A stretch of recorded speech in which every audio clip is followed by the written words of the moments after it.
What is up, my people? Hi. Welcome back to day 2, as promised. Yeah. If you've been following this little series we did yesterday, we did part 1.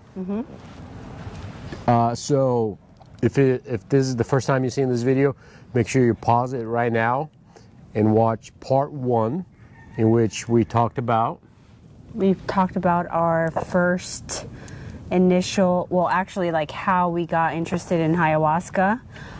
We gave our experience on how we found the place that we went to, the retreat, and then we broke down how the retreat happened within the days when getting there, and then how the days progressed throughout the 7 days, right? Yeah, so for context, it's important for you to see how we got here, because today we're going to dive into what actually happened in the actual ceremony. And yeah, that's what we're going to cover today. It might take us... I think it's going to take us a little bit. Like yesterday's video was about an hour? Yeah, an hour and 6 minutes. Yeah. We didn't anticipate it being that long, right? But it's really hard to just explain it in like 10 minutes, right? Right. And even today, so this happened 2 years ago. So it was a while back. You know, a lot of things kind of come and go in your memory. I know that it's something that we constantly talked about it, even, you know, years later, and you keep reminds you. So it definitely stays with you. It's not something that you do and then you just forget about it. It impacts your whole life. Yeah. And also,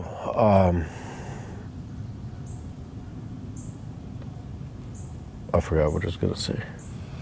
Oh, just like how after 2 years, it's a little, absolute, like me going back and reading what I wrote. I'm glad I wrote down my experience when I got back home, because like a lot of the things I had remembered but were kind of blurry. But reading back, I'm like, whoa, I can't believe like that happened. It's so insane. Did you write anything or no? I didn't write anything down. It's all by memory. How about when you did the experience afterwards in your journal? You didn't write anything down? No, nothing down. And I did that on purpose because, especially something that Carlos said, like some things will go, you won't be, and then some things will stay with you, and those things that stay with you are really impactful, right? Yeah, or those are the things that's really something to reflect over. Yeah. And then just talking about it and just explaining it's very hard. Yeah. Because it's almost like, imagine if you were blind or if you didn't have any sight, how would you explain color to somebody that can see color? It's almost how I feel talking about this stuff, type of stuff. Yeah. It's very hard to find the descriptive words and the right words to just explain what happened, because it's not of this world. And also, maybe for the past month, I've really been looking into NDEs, which is near-death experiences. And we were listening to the Audible, John Burke. Yeah, he's John the author, and he's a pastor. And he wrote 2 books, one called Imagine God, and the other one called Imagine Heaven and God. Imagine the God of Heaven is his latest book. His previous book before the one that he just released. And the one that he just released is called Imagine Heaven. So in Imagine the God of Heaven, he kind of like breaks down what it is to encounter God in the near-death experiences. And when you die, like how God presents himself to a lot of these people that die. And then Imagine Heaven is more about like the actual heaven, like the place itself that people have experienced, like an actual place. It's very interesting. And there are so many videos and recollections online.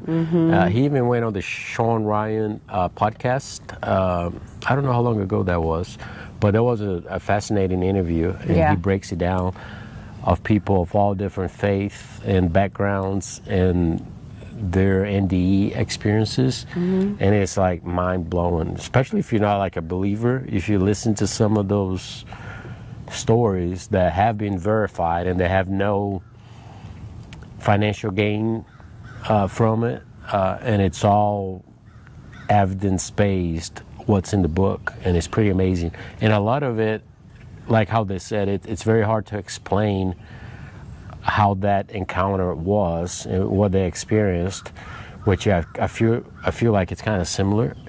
What we experienced is not to the level that those people went to, but it's almost kind of like a second level below it. And just to say it out loud might make no logical sense, but it is what it is. We'll do our best to explain and shed color on what took place. But yeah, so if you've been following along, yesterday we covered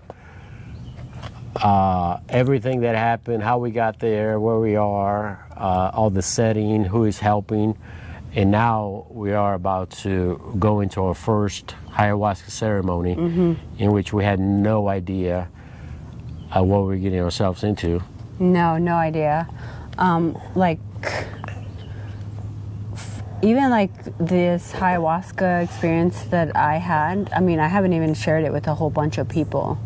I know that we shared it with a couple of ours, a couple friends of ours. Maybe 3 or 4 people? Maybe 3 or 4 people of friends of ours, very close friends of ours that we've shared it with, that it's impacted their life in a way where, you know, they've actually even considered doing it themselves. But yeah, even like sharing it with people is very difficult because they don't like understand it, and sometimes really they'll just hard. Ask, okay, well, tell me about it, and it's like, man, I gotta go to such like a place to really get into it and because describe it. In order to describe it, you have to give the entire backstory. Like, I wouldn't be able to share it with you and be able to share the story without giving you any context of how all of it came about, because everything is connected. And even like, it took me a while to want to even do this video, because like it took us 2 years, and we've been talking about it. We've been talking about we want to do it because we know that a lot of people have been interested, and that we know that we can bring a lot of value to people who have been contemplating doing ayahuasca. But even like for me talking about it, like it takes me back to the moment of reliving it, and a lot of emotions arise, and it's kind of hard to go there because it's just the emotions rise up, right? And you start feeling it all over again, and then it's kind of hard to talk about it, right? Yeah. So and by the way, the place that we went to, which is called Nada Brahma Healing Center in Costa Rica, and we are posting a link on how to contact the center if you're interested. We have no affiliation with them. We haven't actually talked to them for the past year. So we have no financial gain. We're not trying to sell you their retreat. It's nothing like that. We're just sharing our experience and tell you if we recommend it or not for certain people to help anybody that's seeking either treatment or looking to experience this. But there's no agenda for us or sharing our story. We just hope that it would help somebody that's contemplating if they want to do this or not. Exactly. And kind of give them an idea. Everybody's going to have their own experience, no matter how much we try to explain. Right. It's like once you feel it, you feel it.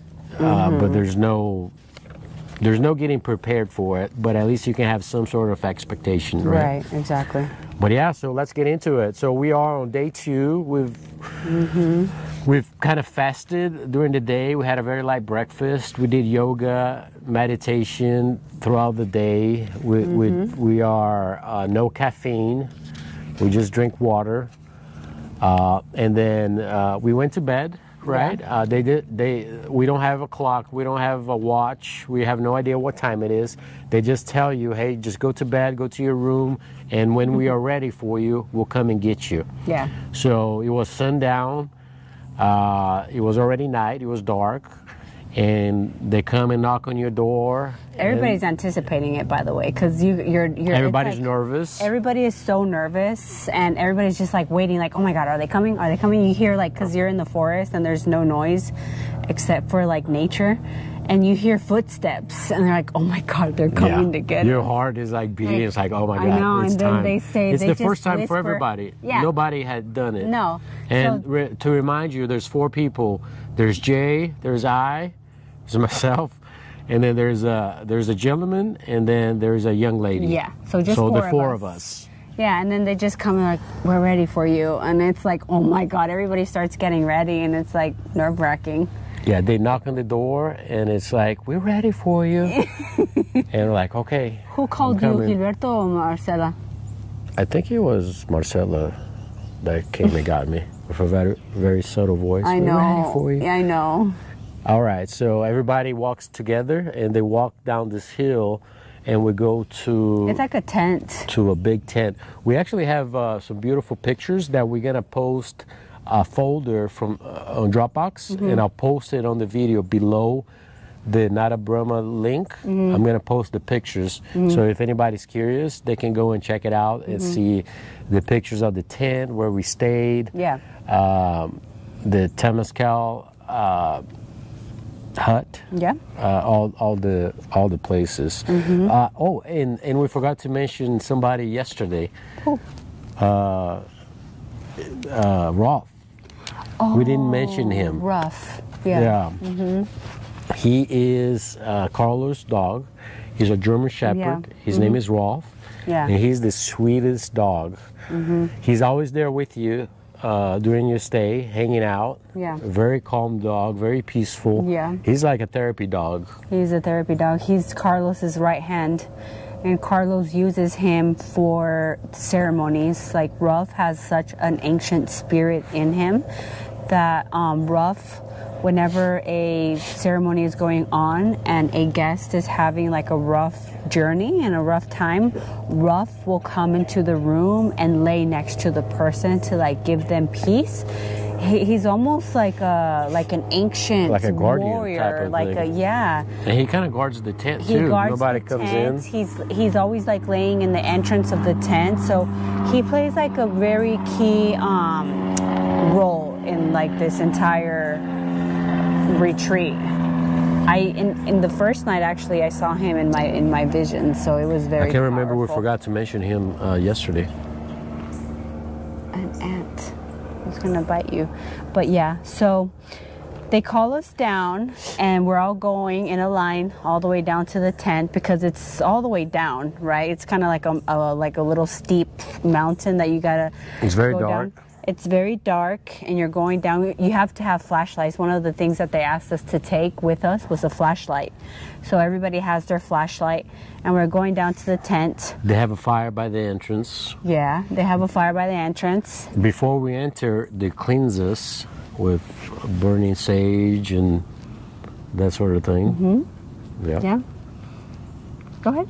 I just want to tell you that. So you go all the way down to the entrance, and then before you enter the tent, you take off your shoes, and then you sit down, and then they start cleansing you with this sage, like Felipe said, with sage, incense, myrrh, right? Frankincense, and or Palo Santo too, right? They just cleanse us from top to bottom, just purifying you. And themselves also, because they did it on themselves also before they went in. It's very light energy. That's like the time when you go in there and the smell, and once it hits you, it's like, oh, we're about to do it. It's a beautiful place. There's candles everywhere. It's like all set up. Like warm light, right? Yeah. There's 4 mattresses on the right side of the tent, and then everybody's on the left. Carlos... The first night we had all 4 people there. Everybody was there. Marcela was there. Gilberto.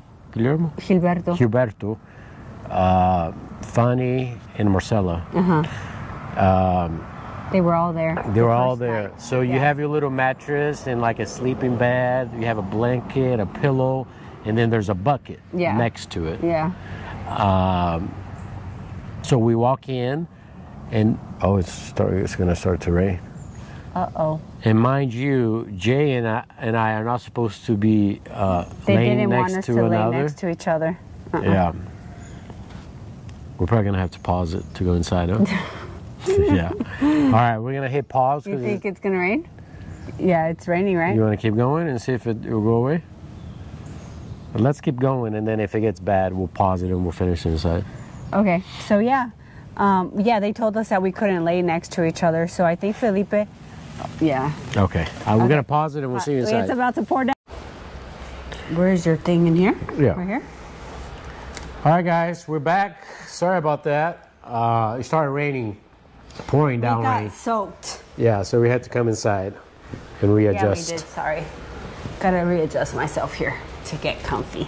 All right, so we're about to walk into the ceremony, right? We just walked in. Yeah, so we were telling you guys about the setup in the tents. There was like a little mattress, and Felipe and I couldn't be together on the they didn't want us sitting next to each other, so I was on the far, all the way back. I think you were in the middle or all the way to the end. I think I was near the end. Yeah, and my spot was like in the like in the very first bed. Yeah, the mattress. In the very first in the entrance. Yeah. That was my location on this particular setting. Yeah, so everybody was nervous. Carlos welcomed everybody. Everybody kind of just laid down. There was some beautiful music playing on the radio. Just some kind of like trance music, you'd say. Yeah, but they like were light playing trance. it with like instruments. They were already? I thought it was just the I thought speaker. they were playing it. I thought that Marcela welcomed us with oh yeah. After we got there, she started playing it. Yeah, that's right. And then they have a restroom all the way in the back too. They have some private toilets if you need to go, and a sink. But who's just gonna be making all sorts of noise? It's okay, guys. These are our babies. This is us. We have a house full of animals, and Rue right now is playing with her little bone, but she loves it. Rue? But Rue? What are you doing, Rue? But yeah, so everybody was there on the first night. Yeah, and I think that one of the reasons why they were there the first night is also because they didn't know how the ceremony was going to play out. Sometimes they need all of the manpower for the people that are there. Depending how they react. Depending how people react on ayahuasca, and if they need intervention. So I think that's the first night everybody was there because of that. Some people get angry. They get very agitated. They run. They want to fight you. We were for the very calm group. This group was like the calmest group ever. Very calm. But okay, so we are there. Everybody takes their place on the beds, and then they let us just lay there for a minute, just kind of like acclimating to the surroundings and the place, right?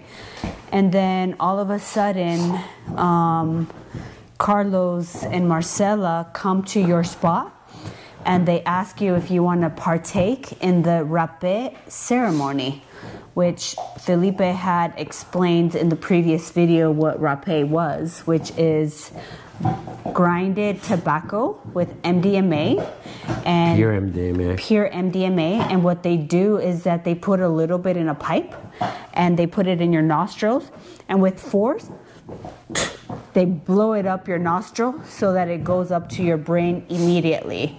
So once they blow that up to your brain, you feel the rush up to your brain.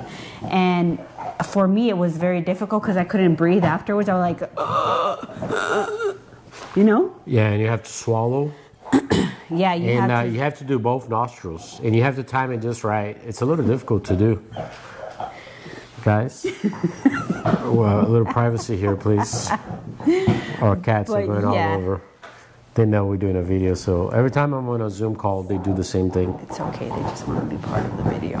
But so yeah. You said yes. Everybody did the. Everybody rapé, did right? it. I was the first one to go because I was on the first spot. So Everything is completely optional at all times. You don't have to do anything that you don't want to, or you're not comfortable doing. Yeah. But yeah, you went first. But because it was part of the ceremony and I was down to try and experience absolutely everything, I said yes to everything. And if they do one side of your nostril, they have to do the other side because like the idea is to like unblock both sides of your brain. Yeah. But as soon as they do it, it takes effect pretty fast. This is even before you take the ayahuasca, and you kind of just lay down, you close your eyes, and you see. I don't know what you saw, but I saw these sparkling colors like purple, green, very kind of like how the Milky Way looks. Yeah. On the sky and the stars.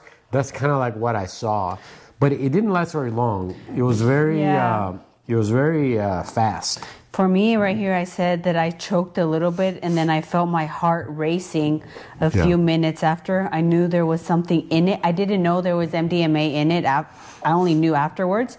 But I wrote that I felt like a little trippy after they did it. And so, yeah, when I lay there in my spot, I just like little blue specks started coming up in your vision and in, your brain. But yeah, so after they do that, they went around and they did everybody. So after you do the rapé, they let you sit there for a little bit, maybe about 5 to 10 minutes, I want to say. And then that's whenever they call you up to do the actual ayahuasca. So they called me up, and you sit in front of Carlos, and they already have the ayahuasca in the little cup. It's a little cup. I think that what they're giving you is about an ounce, you would think. It's a tiny little bit. It's like a sip. It's a sip. And they give you a tiny little bit. And at this point, they were mixing it because since it's such a thick brew, the particles of the tea, sit on the bottom of the cup. So they want to make sure that you're drinking absolutely everything. So they're constantly stirring it. It tastes a little. And then before you intake it, they ask you to set an intention on what you want to go through when you do your ayahuasca ceremony. Yeah. And for me, the first night, I went in there completely open. I had no expectations because I didn't know what to expect. So I set no intentions for my first ceremony. I just said, God, whatever you want me to experience and wherever you want to take me, I'm open to everything. And then they pray over your little cup. They blow tobacco in it, and they blow tobacco on you too. And then they give it to you, and you take it with both your hands like this. And I remember for me, the first time, I only took a little bit. I didn't even take the whole thing that they gave me on the cup because I was absolutely terrified. I was shaking. My heart was beating. I was so scared because I didn't know what I was taking, and I didn't know what to expect. And I'm like, I can't go back. After I take this, there's no going back. Me, I was terrified. I know, and I wanted to have good thoughts because I didn't want to get stuck on a bad trip. Yeah, on a negative or dark thoughts. So I kept thinking about our pets because they bring me joy. Except right now. This little one I saw in just as you see this little cat, I saw him in my visions. It's doing exactly what he's doing now because he's super attached to us. Yeah. And when he was a baby, he used to sleep on our necks, and that's exactly how I saw him in my visions. So this little cat's very special to me. So I kept thinking about him, and I had good thoughts. And I didn't have any specific intentions neither. I just had an open mind. Come here. But I knew once we took it, that was it. There was no going back. And there is something that's very unnatural. Yeah. It's almost like there's no certain dose. It's very it's like what the plant medicine wants you to experience. Like you can take a little sip and go completely out on a rabbit hole, or you can take like 5 cups and nothing happens to you. It's almost like if you're meant to be doing that, you're going to have take whatever care experience. Of it. Yeah. Whether you take 1 sip or you take 5 cups, the experience, you're going to have the experience. But anyway, so yeah, I took my first cup and I took a little bit, and Marcela or Carlos told me, you left a little bit, take it all. And then she's like, here. And so I took the rest of it. Oh, you did take it? Yeah, I did take the rest of it, but I was terrified. I'm like, I don't know. Like, I'm just going to take half of the dose that you're giving me, right? Yeah. But yeah, so after that, after you take your little cup, you go back to your spot and then you lay down, you cover yourself, and then you just meditate and you good thoughts, like you said. Yeah. And you wait for the experience to happen. It happens pretty fast. It happened fast for you? For me, it happened very fast. Something to mention is once you take the ayahuasca, it's gonna come out. You're either gonna throw up or you're gonna have like diarrhea, in which that's why they have restrooms in the back too. But it's gonna come out one way or the other. For me, I lay down. I took the full cup. I lay down. I was just listening to the music, and we did the rapé before, so I didn't know if it was the ayahuasca already or if it was the rapé that we did. But I was starting to feel something already, and then I was the first one to throw up. Like as soon as I heard it, I knew. As soon as I heard somebody throw up, I knew exactly it was him. Even though I couldn't see him, I knew he was going to be the first one to throw up. I was the first one. Maybe 10 minutes sensitive. In. I'm very sensitive on the stuff that I put in my body, and even I was going through the experience. I was like, I'm sorry, body, that I'm putting this poison in you, because I know it wasn't pleasant. So I was saying like sorry to my temple, to my body, like I know you don't want this, but we just gotta suck it up and do it. And that's why I don't do drugs and any of that stuff. Yeah. You don't want to hurt your body. Yeah. So right away my body was like, oh, this doesn't belong here. Yeah, get it out. Yeah. So for me, it was the opposite. I did not throw up that first day. At all, right? No, at all. I didn't throw up, and I kept waiting for it for me to throw up. In your, especially the taste. I like just want to get it out. Yeah. It was weird. So after I said here, after 15 or 20 minutes, I started feeling it in my body. Just like a lot of freeness and warmth in my body. But yeah. After that, the first night, I went back to my spot and I tried to fall asleep. And I wasn't able to fall asleep. But yeah, after, I want to say 45 to an hour, I started feeling the effects of ayahuasca, which was like warm and just a whole bunch of images started coming through my mind, just flashes of images, And then things that I can't even like remember what it was. It's like a flash, an image would come into my mind and then it would leave. And then I'd lay there, an image would come and then it would go. Just flashes of images. It's really hard to grasp what it was. And then... And mind you, we're there all night. So hours and hours and hours. Yeah. The ceremony started right when it got dark. Yeah. And then we stay there. The only rule is you got to stay inside the tent until the sun comes up. Mm-hmm. So you're there all night, and then you just sit in your sleeping bag in your mattress, eyes closed. There's all these figures throughout the tent, and you're listening to music. The music gets really, really amplified. All the sounds. It's almost like as you're hearing the sounds, it's like translating the vibration and the lights into your mind, and then you start. It's almost like the spectacle begins. Yeah. So I'm gonna finish saying my experience, and then I want you to tell them what you experienced on that first night. And I won't interrupt as you do your day one. But my day one was very. If I had to explain or express day one for me with ayahuasca, I would describe ayahuasca as a nurturing and gentle mother. That's how I would That's how ayahuasca presented herself to me on the first day. Very warm, very gentle. All throughout the night, I felt a whole bunch of love and peace, warmth. It was just a beautiful time. I would drift in and out of sleep.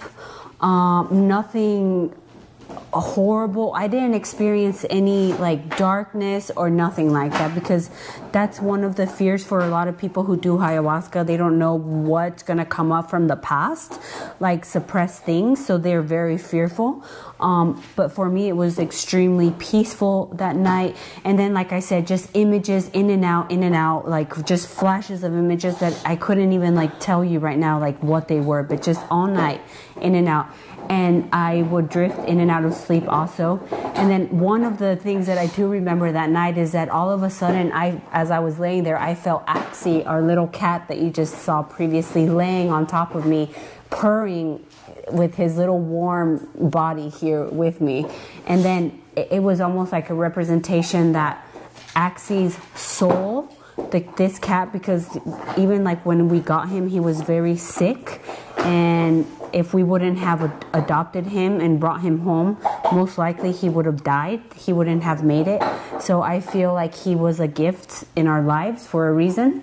And so his spirit, I've known him way long before he actually even arrived in my life, which he was a gift in my life by Felipe. And for Christmas, he gave me Axie for Christmas. Remember that? Yeah. Mm-hmm. And so that was one of the things that I felt with that. And then another image. Because he was so sick, the breeder actually gave Ivy, which is the pink one. Yeah, for free. For free. Because we took care of him. And hence, these cats are not cheap.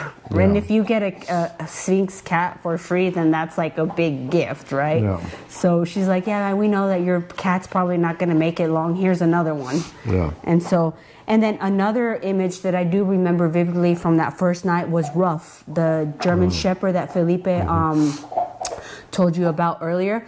So all of a sudden, Ruff appeared here in my face, and I saw him with his gorgeous German Shepherd mane, and I saw him with like a majestic crown on his head, like he was some type of royalty or a chief of some sorts from a very ancient tribe.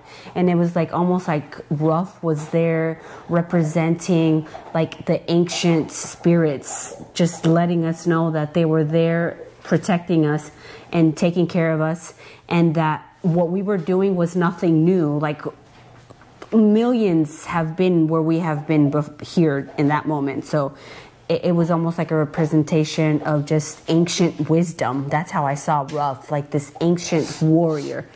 And then again, in and out of sleep, in and out of visions. And then at the very end of my journey, right before the sun rose, I remember laying there, and then all of a sudden I see my sister, and I see my sister in such a pure light and like a pure spirit.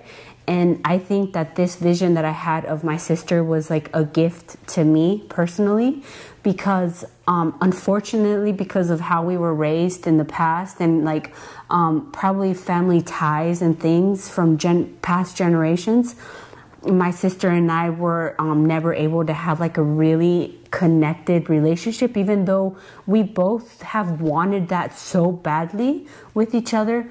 But because of whatever in the past, we weren't able to have this really genuine connection. And so it was almost like a gift from God showing me how pure my sister's soul was, and how she was pure light after she had removed all the masks and the identities and all of the false labels that she had placed on herself, and that other people had also placed on her, falsely, right? And so all of that was stripped away from her, and I saw her in this most genuine being of light, and how pure she was, and she belonged to the same source of love and light that we all do. And that was like the most purest of gifts to me that night at the end of the ceremony. Whenever that was one thing that I was able to grasp out of that whole thing. And then after that, I just like drifted out in a sleep. And then all of a sudden you just see the sunrise. And then when you see the sunrise, it's almost like a gift from God, because you're like, the sun will always rise. The sun always rises. That's and when, what Carlos always says. Yeah, like the Carlos, sun always comes up. The sun will always come up, and there will be another opportunity and another day. So I just remember seeing the sunrise and then getting up and going up to my room. And I was still dizzy from ayahuasca when I was walking up to my room. And you hadn't thrown up? I hadn't thrown up at the tent, but when I went up to the room, the first thing I did in the room was throw up, and I threw up so much, and then I showered, and then I fell in a deep sleep. Did you feel energy afterwards, or no? I was so tired afterwards. Yeah. After that first ayahuasca ceremony, it was a lot. I was drained. My body was so tired. Because the whole night, just images, like my brain was working, even though it was... Do you remember the images, if they were colored or if they were black and white? They were like colored? And, yeah, not black and white, colored flashes of lights, like blues and white and Would you hear sounds? Like, were people talking to you or no? No people showed up to me on the first night. It was just images. No. Yeah. And then, after that first day, after I woke up, I was so exhausted. And I'm like, oh my God, I can't believe I'm going to have to go through this like 2 more times. Like, how is my body? Because that was the first ceremony out of the 3 that we signed up for. And it was a beautiful ceremony. Like, I thought it was beautiful because all night I felt love and peace. And I was like, oh man, this is beautiful. This is Mother Ayahuasca. Like, oh my goodness. Yeah. She's so gentle. I know. Yeah, right? Yeah. And I want to just emphasize in this that Felipe and I basically had almost like the same exact experiences both of the times of our ayahuasca journey. So now I'm going to let him explain to you his journey. So my first day, I would, like you said, it's a very motherly, it's like Mother Aya, a very gentle spirit, very like, hey, delicate. It started off beautiful. And that's why I asked you if you saw colors or not, because I can't remember if everything was black and white or colored or how it was. Yeah. I remember seeing some color for sure, but it's like you feel, it was very emotional. Did you cry the first ceremony? I had no sadness the first ceremony. So you didn't cry out of joy? It was just beautiful. No, I had so much emotion, and I was bawling out of control, like crying for joy, because I was feeling such a beautiful feeling, like deep down in your soul. Like God's love. Yeah, like vibrations and lights. And I was seeing all these beautiful images, like nature and trees and like family, friends. I saw the love that my family has for me, like my brother, my father, my mother, like childhood friends. So I could feel, it's like you're feeling, and it was so overwhelming that I didn't know. I was like, oh my God, I feel so loved. You had never felt that before in your entire life. Never. And then I kept crying, and I didn't know why. And I'm always trying to stay like quiet. I don't like drawing attention to myself. So I was just crying on the inside, and then it was just like tear after tear, and I couldn't stop. And then I saw it started off beautiful. I was feeling like a lot of love, and then it started transitioning to like pain. So I felt both things. Yeah, one of the next things I felt was like, so I was a first responder for 11 and a half years as a firefighter, paramedic, and I saw every CPR that I had taken part of during my career. I saw all of them, and me doing whatever I was doing at the time, either chest compression or intubating somebody or doing the ventilations, I saw all of them. It was pretty surreal. It wasn't scary, and it wasn't. It was almost like they were just showing it to me, you know. But it was in the back of the ambulance. It was in the room. It was in the living room. Wow. It was in the kitchen. And there had been kids, like a 5-year-old, elderly patients, like people that were ran over on the street, and the ambulance was like completely filled with blood and that metallic smell. Like I was seeing all of that. You were? Yeah, and I was like feeling it. The pain. It wasn't necessarily the pain, but for some reason I could. It was almost like slow motion. I could see every single one of them. So that I kind of started to see, and then I also saw my uncle. He committed suicide. So he shot himself in the heart. So I saw him in the vision, and I saw it inside his organs, and I saw his heart like starting to become black, and then kind of like start spreading through his body, and then his whole organs became like black. That happened, I don't know if maybe that happened 6 years ago when it happened. But what I saw was, I saw his son, my cousin, and I felt the pain that he was feeling. And that pain was like, oh my God, I can't believe how much he's hurting. And it's not like a pain that you can describe in, oh, this hurts, or this is, oh, that I'm upset because of that. It was like a pain deep down. And then I kept crying during this whole time. So my tears transitioned from like joy, tears of joy, into like tears of sorrow. And I was just like, I can't believe that all the people that loved him so much are left in this void, in this emptiness, and he's left by himself. And his father, which was everything that he had, just took his life, just gave up and left him alone. And I was feeling all of that, that he was feeling.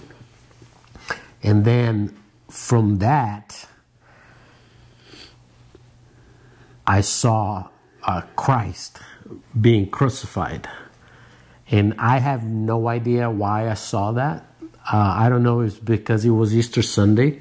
And I don't know if it's because we saw an image for the parades or whatnot, but I saw the people walking Christ as he was carrying the cross, and they were punishing him. And that pain just like, it tripled that I was feeling it. And I was like I can't take this. It's so painful. And I kept saying like, why are you doing this? Like, he didn't do anything wrong. And it was almost like he's saying, I know it hurts, but it needs to happen. So just let it happen.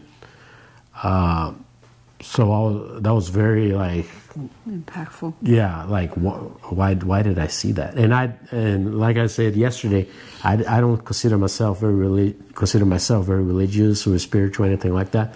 But that was very like, whoa. Very like you feel it in the flesh. It's a type of pain that's, I don't know how. Yeah, not even like human, right? Yeah, I saw that. And then another thing I saw was I was a firefighter, and I was all bunked out, and I was inside fighting a fire, and then my captain, Captain Strata, had fallen. And I had to pick him up. So I picked him up, and I dragged him out of the house fire. But I know it was him because I could see the helmet, and I could see my name, and then I could see his name. And then I got him out.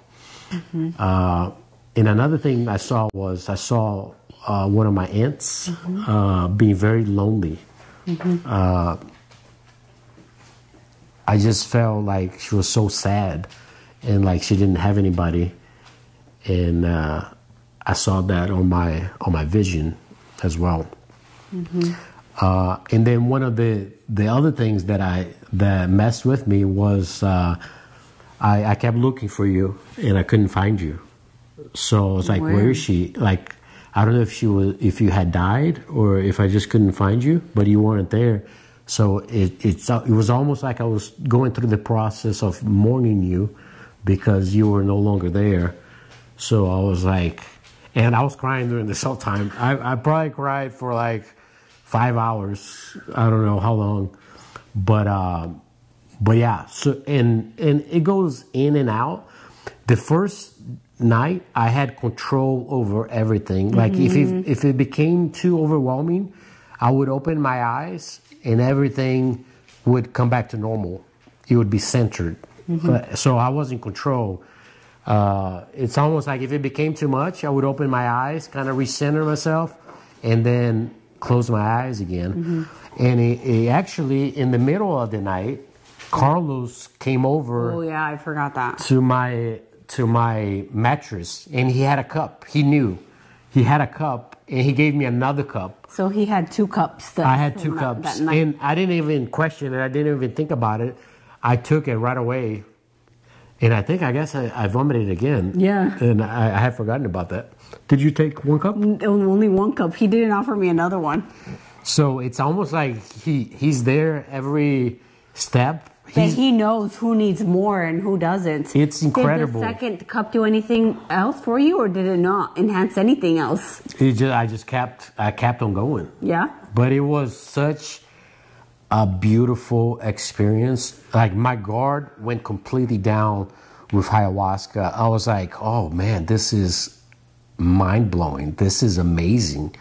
And I had, as we go through integration, I had all these realizations of what I saw and what happened. But yeah, that was my first day. When the morning came, when the sun came up, I almost didn't want to leave. I almost kind of wanted to stay there. And I was like, no, I want to stay here. I want to experience more. Yeah. And I had so much energy when I got out of there. And I was hungry too, because we had been fasting all day before. So you were refreshed. I was refreshed and I was ready for breakfast. And then I was like, okay, I gotta start talking to people to see what happened. To talk. Yeah. And then I saw Marcella, and I was like, Marcella, I saw Christ. Like I saw him. He was crucified in front of me. And then she's like, wow.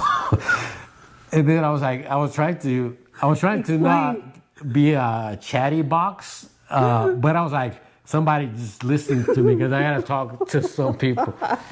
Oh gosh. But yeah, so that was my first night. Yeah. It was very positive. I couldn't wait to do it again. Whoa. After the first night. Of course, yeah. But yeah. That's insane. So after that, I think I ate breakfast, and then I went to sleep. I went to sleep. I took a shower. I went to sleep, and I probably slept for a few hours. And then when I woke up, they had breakfast or whatever lunch ready for me. Because I think everybody that after that first ceremony can eat whenever they feel like it, right? And so, yeah. Same for me. My first night was, Mother Ayahuasca is so gentle. She gives us exactly what we need. I'm so excited to do the second ceremony because I just cannot wait to see what is, like how all of this is going to translate, you know? So yeah, guards down for the second ceremony. Yeah. Totally. So the next day, we don't do another ceremony the next day. We only do another one the day after. Yeah. I think that second day to follow, that's when we did our Temazcal. The second day, yeah. So the third day was the Temazcal. So we also did integration, which the integration is Carlos sits with everybody that was there. In a little teepee tent. Yeah, everybody shares if they want to share, which is encouraged to share. Everything is private. And he shares, his thoughts. his experiences. We share what we saw, and he tries to relay how that would interpret it, right? Yeah, interpret and how that applies to your life on your day to day, and you kind of make sense of it. Some things you see, it's not like directly correlated action, or it's just a reminder, a symbol for something else. Yeah. And mind you, we had 2 other people with us. There was the gentleman that went in that wanted to get high and wanted to feel something. He felt absolutely nothing. He slept the whole night. He had nothing. Like Felipe and I, the integration, we were both sharing our stories, and we were so like, whoa, like we got like so it was much, a download. Yeah, we got so much out of our first experience with ayahuasca. And so Felipe and I were sharing our stories and all of this stuff. And then they go to the guy that was there, and he's like, no, I slept all throughout the night. And I think he took two cups, or maybe 3 cups. 2 or 3 cups.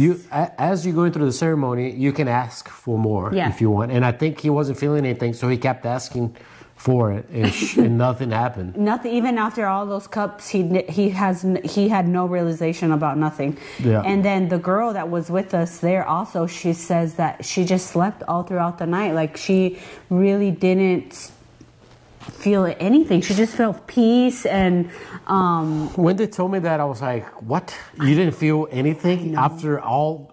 I mean, I've been crying all night, and I went through all of that, and you didn't feel anything? Which is insane. Same for me. I couldn't believe that they didn't feel anything. Like we both were like poof. Yeah. Right. And Carlos shares experiences from other attendees in the past. Like sometimes they'll go with a friend and both start dancing out of nowhere at the same time. Yeah. And there was a guy that was a professional MMA fighter. And he started fighting, and they had to calm him down. He was like a big guy. Yeah, and there's also couples that have gone there to do it together, and then they realize that during their ayahuasca experience that they're not a match, and that they're just not compatible. Yeah. And they've been happily married for years and years, but after ayahuasca, they're like, no, they get a divorce. They get a divorce right after the retreat. After the retreat, because they realize it. I didn't have any doubts with you. You didn't? No. I mean, I kind of had some questions. I'm just kidding. Oh my God. You are crazy. That's funny, right? Okay, if anything, I think it brought us closer together. Yeah. All right, so that was day 1. Yeah. We had the next day. Now we're getting ready for day... So now we're getting ready for, because that was day 4. Yeah. Day 4. So same thing, right? Yeah. Let me remind you, fasting. It's a 7-day retreat. We are fasting. There's no coffee. There's no caffeine. There's no chocolate, which those are my 2 love languages. Yeah. There is no meat. I'm a big meat guy. We're just eating vegetarian and fasting. So there's no concept of time. There's no clock. There's no watches. There's no electronics. There's no books, no music, no radio, no TV, no Netflix. No phones. You're just there, and with a lot of self-reflection, especially after you have experienced what you've experienced on the ayahuasca ceremony. You're just there, man, and you're thinking, but what did this mean, and what this, and you keep reliving that, and it's beautiful. There's nature. There's birds. Exotic birds everywhere. Yeah, and you're there 24 hours a day, and you're like thinking and thinking and thinking. But okay, so day 2. So day 2. You ready for day 2? Day 2. My goodness. Okay. So same thing. We were fasting that day in the morning. We had light fruit, maybe a juice. We were all just hanging around. We were in our room, and then all of a sudden we hear Marcela come to our room, and then she knock, we're ready for you. We're ready for you. And then everybody's like, oh my God, here we go again. And so we all go down to the tent the same way as the first night. But my confidence level on that second ayahuasca ceremony was like high. I got this. Yeah. I got this. Like, oh my God, this is like amazing. I'm going to ask her to give me 2 cups, because that first night I barely wanted to drink the first cup. So this time I'm going to chug it all. You know what I mean? Like, I'm not going to have any hesitations. So my guard for this time was way down. You know, I was so excited for it. So same thing. I don't think we did the rapé the second ceremony, did we? No rapé. No rapé the second ceremony. Mind you, Fanny was not there. Fanny was not there, and Ruff was not there. Ruff was not there, no. So things were different the second ceremony. It was, I guess, because they had realized how calm of a group we are. This second night, they were so chill. Yeah. The night was so calm. And the fire was lighting also in the entrance of the And also, tent. there was no live instrument. That's what it was. There was no live instruments. It was just the speakers. Yeah. And I'm very, you might not believe me, but I'm very sensitive to these things, man. Like, I observe everything. I know who's in the room. I'm aware. Yeah. And I felt like, I was like, where's everybody? I was like, wait a minute, where's Fanny? Where's the drums? Yeah. I was like, this feels different. And then Carlos said, we're not doing rapé tonight. Yeah. And then I was like, wait a minute, why are we doing rapé? I was like, something is off, guys. And we can't talk to anybody. Yeah. And I'm like, what is going on? Why isn't this here and why isn't that there? Same, yeah. Yeah. Were you feeling the same thing? I was feeling, everything fell off that night. The I was energy like, was where's different. Fanny? Where's Ruff? If I need Ruff, where is he? Ruff wasn't there. I'm like, and the smoke of the fire was also coming into the tent. I'm like, this is a little bit intense. Yeah. And then no music. Everybody was calm. They had their, like, Marcela had her little very cover. nonchalant. Yeah. Right? The first day they were very aware. Like, yeah, we're doing this. And then the second day they're like, you guys got it. Well, you don't need us. Go lay down. Yeah. Lay down. Man. And give you, I laid in the first spot, in the very first spot close to the entrance. So the fire, like all night, I could see the flames of the fire, which was pretty amazing for me. And so so Marcela calls me because she's a shaman in training. So on the second ceremony, she's the one that gave us our drink. And so for the second ceremony, I remember she called me up. She sat me in front of her, and she gave me the little cup, and then she said, I want you to close your eyes and set an intention. And by this point, I knew that I wanted to, since the first night wasn't very impactful and like receiving something super, like an outbreak of some sort, I wanted to really set an intention for the second ceremony. So I set the intention of my daughter, who had passed away when she was 6 months, right? And to just give you like a little bit of context about this, I had a miscarriage when I was 15 years old. My baby girl was 6 months when I had the miscarriage. And so when she was born, I had to have an emergency C-section to get her out. And she was in the intensive care for 2 days, but she was basically brain dead because she had suffocated in the sac, right? She had suffocated. So she was on life support for 2 days, and eventually the doctor comes to me and they tell me, well, you know, your daughter most likely is not going to make it. And if she does make it, she's going to have severe brain damage, so she's going to live in a vegetable state. Would you make the decision of removing her from life support? And that, for a 15-year-old, is so young. It's so traumatic even to have to make the decision to take your child off of like life support and see her with this tiny little baby fully developed. Because, I mean, at 6 months, they can survive out of the womb. But her little legs were like, not even like an inch, you know, big. And so that was very traumatic. And this was 20 years later that I was doing ayahuasca. But I don't know how you heal from going through something super traumatic like that, right? And so one other thing that I had noticed in 20 years was that I had never dreamt Daedriana. Like, I had never seen her in my visions. I had never even dreamt her or felt her. And I was like, how could this be possible? Like, I birthed this little baby. She was part of me. She was a live human with a soul inside of her. How could it be that I can't see her? At least let me dream you. Let me be with you in my dreams, at least, because I wanted to be with her. And so nothing, right? 20 years later, I'm doing ayahuasca. And then so I set my intention for this ceremony. I'm like, Daedriana, this one is for you. So I set my intention and I said my daughter's name.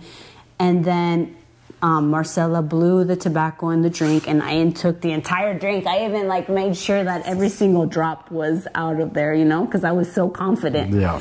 And then I go and I lay down on my little mattress. And I'm just laying there. And I didn't feel anything. I didn't feel anything for about 45 minutes later. But then all of a sudden, it's not like you gradually feel something and then it just kind of increases. No, all of a sudden, it was like, bam, I'm here. I have arrived and we are going through this. Like 100 miles per hour? Like 100 miles per hour. You're just laying there, okay, thinking, almost trying to... And then all of a sudden, it hits you like a train. And then I felt the blood of my body. All of a sudden, everything went cold in my entire body. It felt like the blood of my veins and my body had drained out. And it felt cold and a rush just went through my body. And my heartbeat, boom, boom, boom, boom, boom, boom, boom. Like my heartbeat wanted to come out of my chest. I don't know, my heartbeat was going 120 miles an hour. And then when I started feeling the heartbeat in my heart, I'm like, oh my God, I'm about to have a heart attack. This is unbearable. This amount of pain that I'm feeling in my heart I'm literally going to die. And then all of these things started going through my head. Felipe had just had a vision in his previous vision that he lost me, like I had died and he couldn't find me and that he was trying to search for me because I was nowhere to be found. I'm like, that was it. That was the sign. God was trying to tell Felipe that I was going to die. And then I'm like, this is it. And then I started thinking this whole process was going through my mind. What is my family going to think? What am I going to do? I'm really going to die in Costa Rica? Is this really going to happen? I'm like, what's going to happen to Felipe? I'm like, I just heard him say that he was having such a hard time adapting and trying to figure out what he was going to do with his life. If I died, what is going to happen to him if I die? And so I was so worried for Felipe. And then all of a sudden I hear a voice that says, Felipe is not your responsibility. Why are you thinking about Felipe whenever you are your own person and you're supposed to be going through this on your own? Why are you thinking about what he's going to do when you're dead? That is none of your business. That is not your responsibility. That's mine. And then I was going through all of this process of battling the feeling of me dying. I felt like I literally was going to die and then in my brain I was thinking, well, I work out all the time. Every day I go to the gym and I put my heart through stress. This amount of heartbeats that I feel it when I'm working out. So no, my heart is not going to give up on me. So I had to constantly work in my brain to not allow myself to have a heart attack. You know what I mean? Mm-hmm. So that's the battle that a lot of people face with ayahuasca. It's almost like a fight that you have with this feeling of not giving into the process. Mm-hmm. Because the whole point is for you to surrender. And then all of a sudden, I hear a voice inside of me that says, are you going to keep fighting me? Are you going to keep fighting me? Or are you going to surrender and allow me to work in you? What's going to happen? Are you going to fight or are you going to keep going like this? And then I'm like, but I don't want to die, God. I'm so sorry. Please save me. I don't want to die. This is not the way that I want to go. And then ayahuasca said, then surrender. If you're going to die, die. But if not, let me take you through the greatest journey of your life. And let's do this. And then all of a sudden, I had to transform my thoughts into this is so out of my control, and I had to surrender to the process. It was almost like I had to stop resisting the feeling of having my heartbeat trying to like get out of my chest. Because it's an uncontrollable feeling, right? And you can't get out of it. And could you breathe? Did you feel like you couldn't breathe? No, like I couldn't breathe. Yeah. Like I couldn't breathe. Almost like a panic attack, heartbeats, and you can't shake it off. You're in it. Like you're in the process. Like we said, we're in the journey. And so all of a sudden, Ayahuasca says, if you're going to die, die. But if not, surrender. And let me take you through the greatest journey of your life. If we're going to do it, we're going to do it. And then that's in the moment where I said, okay, I'm done. This is it. I give you complete and total control. Take control of my life. All I'm saying is my life is yours. I was talking to God. My life is yours. Do with me what you want. As soon as the moment of the thoughts and the words left my mouth that I said I surrender to this process, all of a sudden I'm laying there on my bed on the little mattress, and I see this ball of fire, this ball, like this tornado, this red ball of fire forming in my womb, like in my uterus. It was like a volcano, just stirring in my uterus, in my womb. It was just, and it was like it was getting bigger and bigger and bigger and bigger and bigger, and it was like a ball of fire. And it was getting so big that my stomach could no longer contain this big ball of fire. And then all of a sudden, I see this thing like shoot out of my uterus into the sky. And then I'm like, oh my God, what just happened? Something just left my body. And then I looked up where it shot, right? And then I looked down to my stomach, and I see this wound start closing and closing and closing and closing until it just became whole and beautiful. Like that scar, because I had to have a C-section whenever I lost my daughter. So the reminder and the scar of what happened in my life is there. So that's a reminder.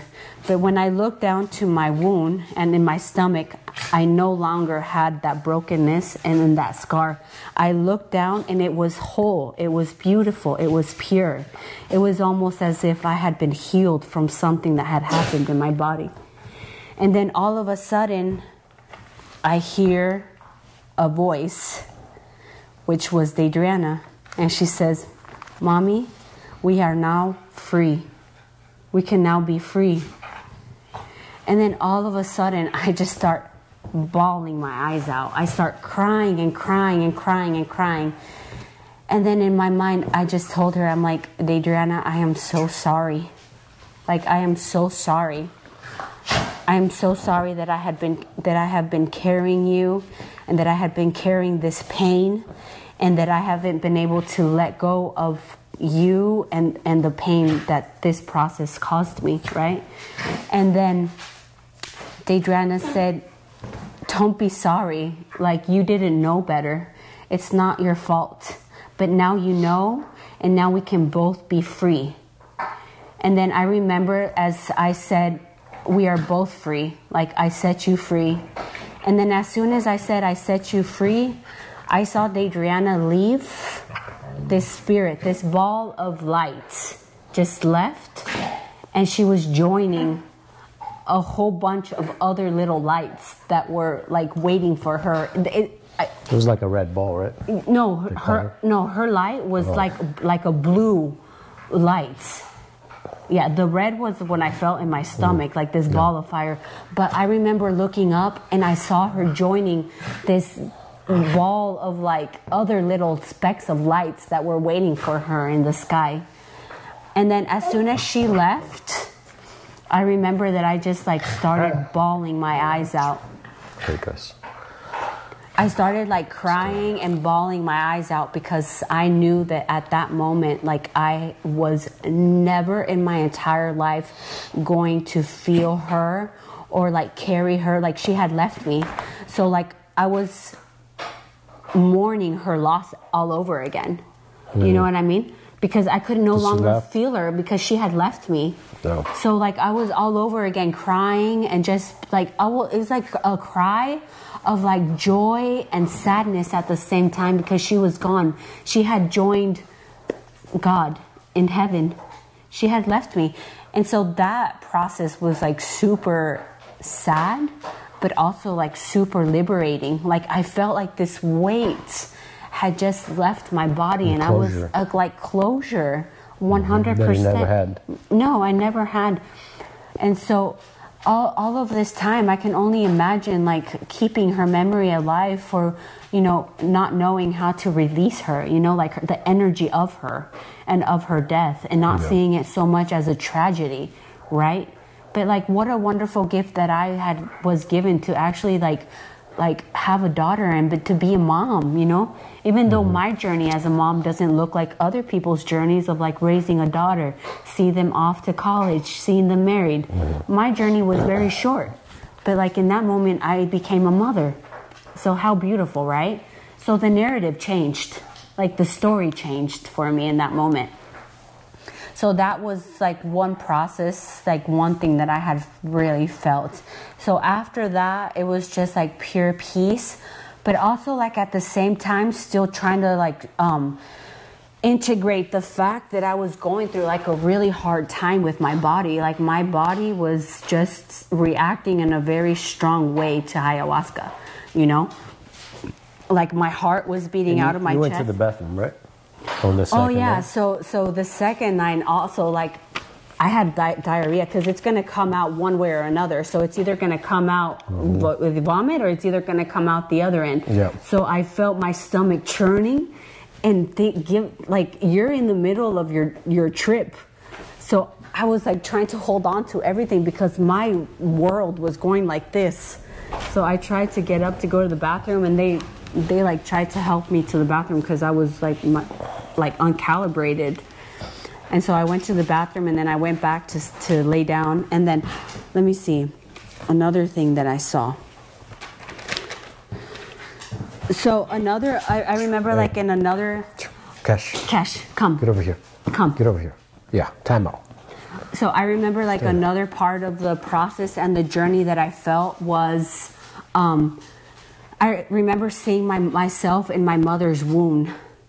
And I remember seeing this entire like DNA information being transferred from my mom to me through the umbilical cord. It was like DNA information was traveling through my mom. Like you were seeing the codes, like I was seeing the DNA code, like the genetic coding was passing on. And then I saw my mom inside of her mom's womb, which is my grandmother's womb. And I saw how my grandma's genetic coding was going and entering into my mom's womb and so on and so forth. So I saw this chain of genetic coding that was entering us through the umbilical cord. And then that just like made me realize like how a lot of the things that I feel and that I have been carrying through me has been genetic coding that has been instilled in me by generations past that doesn't particularly belong to me, right? A lot of the stuff that we carry from our past doesn't belong to us. It's been instilled in us from so many generations past, right? Imagine everything that our ancestors went through and lived through. And so I also remember like seeing my family, like my brother Milton, like I remember seeing him in like the most pure and like pure form of love. Like I remember seeing him a little sad because of like things that he's gone through in his life. And then the second night for me was in and out of crying because of sadness and joy. Like the whole night I was crying and bawling my eyes out. I couldn't contain myself, just crying.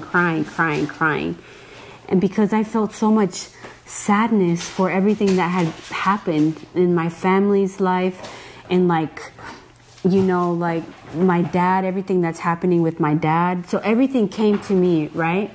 And I felt so hopeless and so like helpless too because I can't do anything about it. You know, like my dad slowly dying like of Parkinson's. Like I saw him slowly dying of a disease that isn't his, shouldn't be in him, And I'm so helpless. I can't do anything about it. And I wish I could, you know? And so everything, just like the whole night, in and out of like these very deep and profound visions. And then I remember just laying there, and then all of a sudden I open up my eyes, and I'm like laying on my side because I'm tossing and turning all night. I think Carlos saw me. And at one point in the back of me, as I'm laying there and going through my journey, I hear in the back of my head, I hear preparing you a cup. I heard that he was behind me preparing the cup of a second cup of ayahuasca. He was stirring it. I promise you that I know what I heard. He was back there doing it. He was preparing the cup. And in my subconscious, I said, no, I'm not going to take a second cup. No, I won't be able to take another cup. And so I was like rejecting it in my subconscious. I was like, no, I know. And so he didn't come and give me a second cup. And he said he was nowhere near you. Afterwards, we told him what we had experienced, and he said, I never did that. But I know he was there because I heard him. And then in my subconscious, I said, yes, I like rejected him. I'm like, I know he didn't give me another cup. And so I'm laying there, and then all of a sudden I open up my eyes and I see the flames of the fire. Right, we had the battery died out, but we are back. All right, we are back. Let's pick up where we left off. So left off where I am laying on my mattress on my side. And keep in mind, the fire is right outside of our tent. So I see the flame. I open up my eyes and I see the flames of the fire. And then, you know, like after going through so many highs and lows throughout the entire night with this whole process and this whole journey in my body, all of a sudden I open up my eyes and I see the flames. And then all of a sudden I hear Mother Ayahuasca tell me, now I'm going to show you what all of this is really about. Come with me on this journey. And then all of a sudden, I feel this entire peace come throughout my entire body. And I saw pure love, pure bliss. My spirit was just like dancing with the fire flames. Everything was absolutely gorgeous at that moment. And I almost feel like after I heard those words of Mother Ayahuasca saying, now I'm going to show you what this is truly about. That was her form of telling me, now I'm going to show you the love, the true love. Now that we've had all of that breakthrough and we've gone through that experience, I'm going to show you what I am truly about, which was pure love, pure bliss, pure joy. It was so peaceful.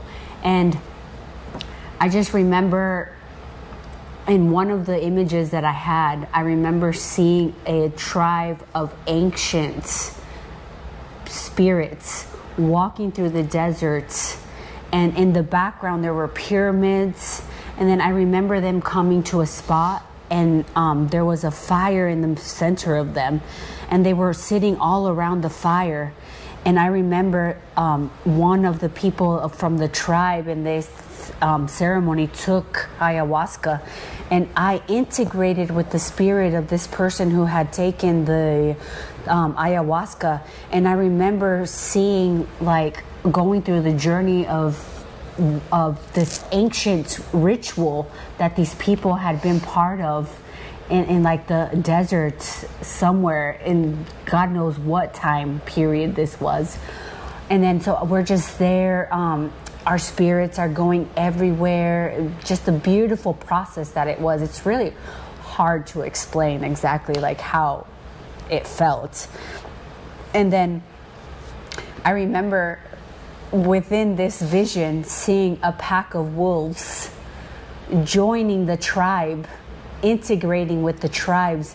And then all of a sudden I hear the wolves howling in the wind. I remember seeing this pack of wolves lifting their nozzle and just like howling in the dead of night with the stars and the pyramids and the fire.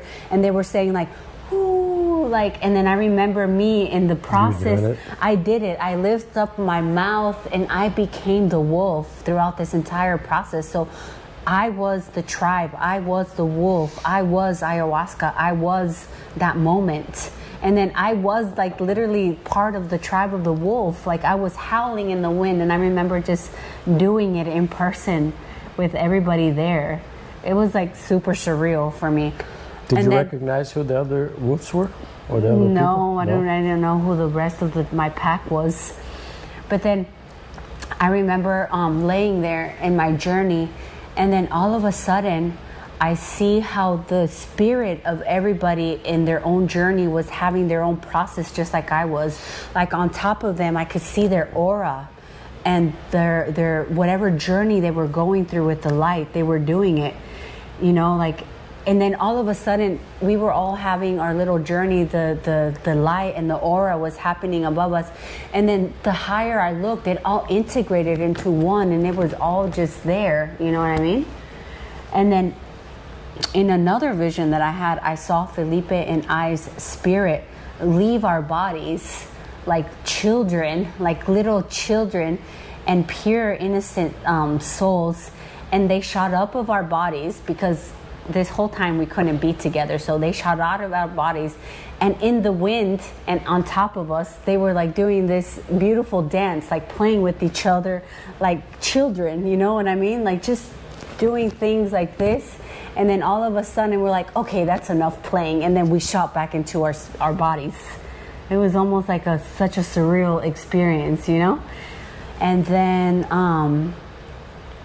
yeah, I think that for the rest of the night, for me, it was just opening and closing my eyes, allowing myself to feel the love that I was feeling at that moment, and embracing God, embracing love, embracing the peace, embracing ayahuasca, just being super thankful for the process, watching the fire. And when I started feeling my heart rate go down, all I could say was like, thank you, God. Thank you for not allowing me to die. Thank you for this moment. Thank you for having me been able to go through this process. Thank you for helping me to surrender to it. Thank you for this beautiful tool. And I was so thankful for everything that I had just gone through. And my body was so exhausted. I was so exhausted. And then all of a sudden, I remember opening my eyes and seeing the sunrise. And as soon as I saw that a glimpse of light come through that tent, you were out of there.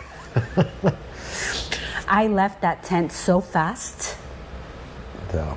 I left so fast. Like I wanted nothing to do with it. I'm done. Like I need to get out of here. Thank you, God, for another day. The sun comes up the next day, you know. I was so thankful for the sun.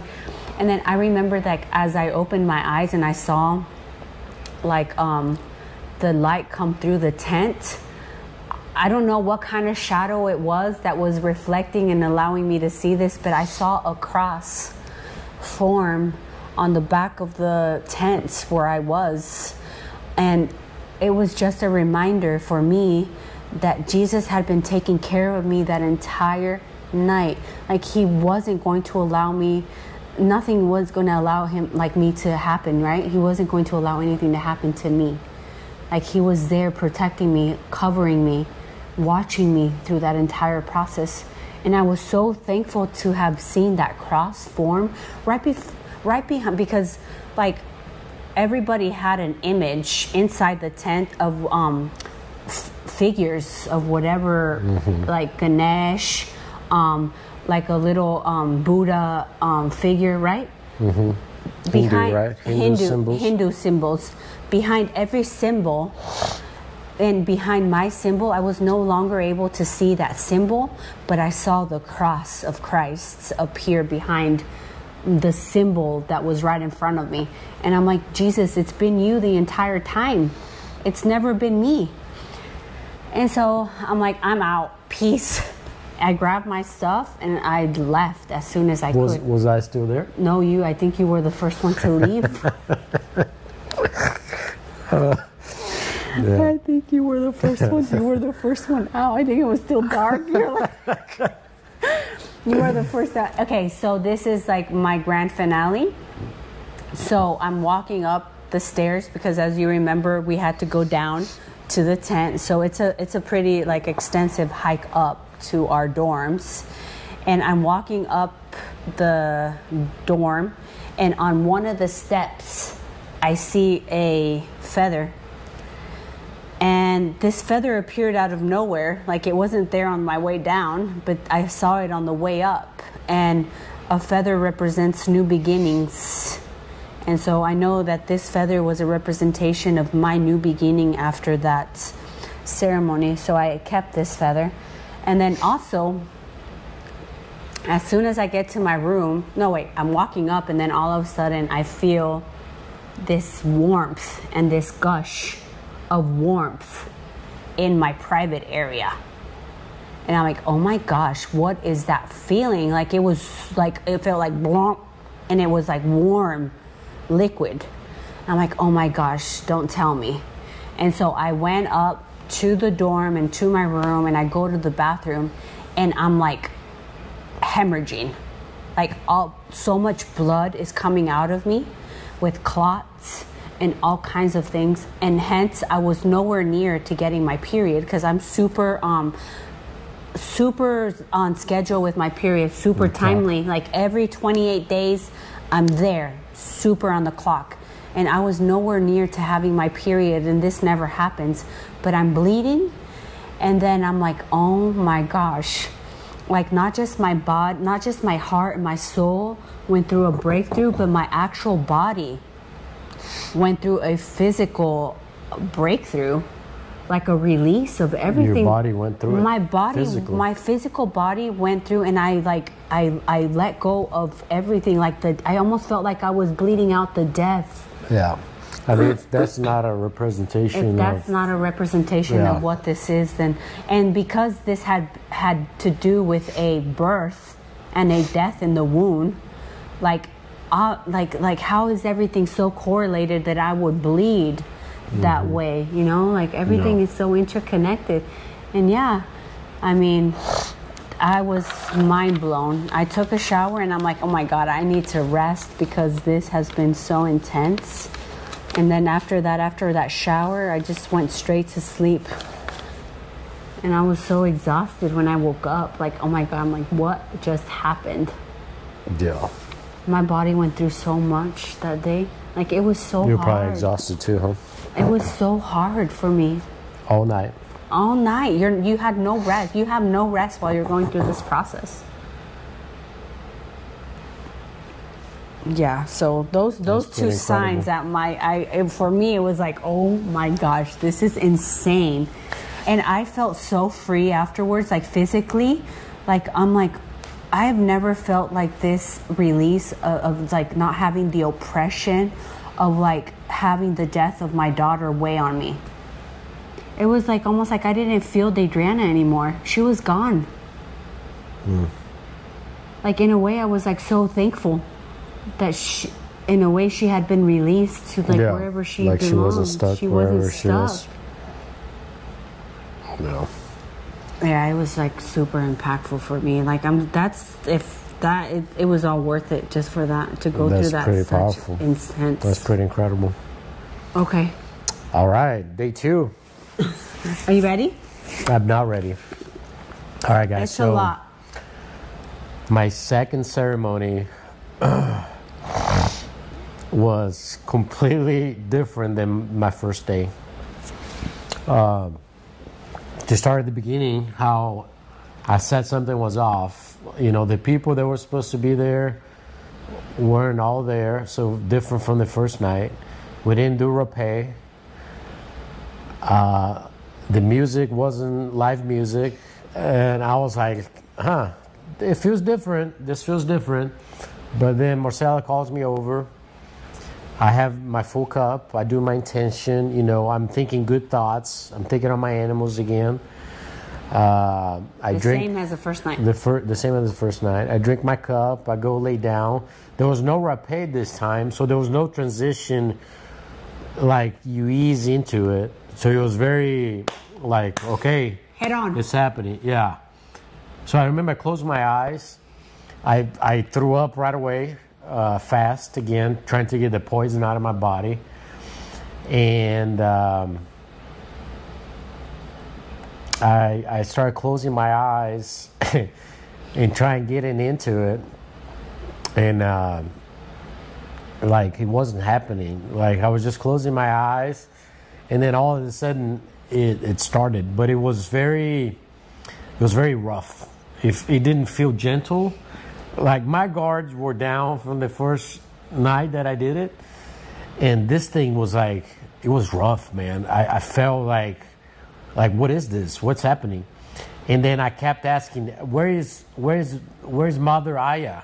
Where is she? And then I kept asking, and I just kept feeling rough.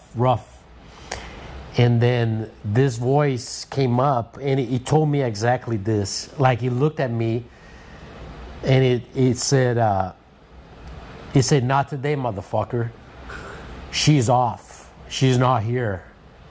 And I'm like, what is happening? A different spirit. Yeah, I'm like, what is happening?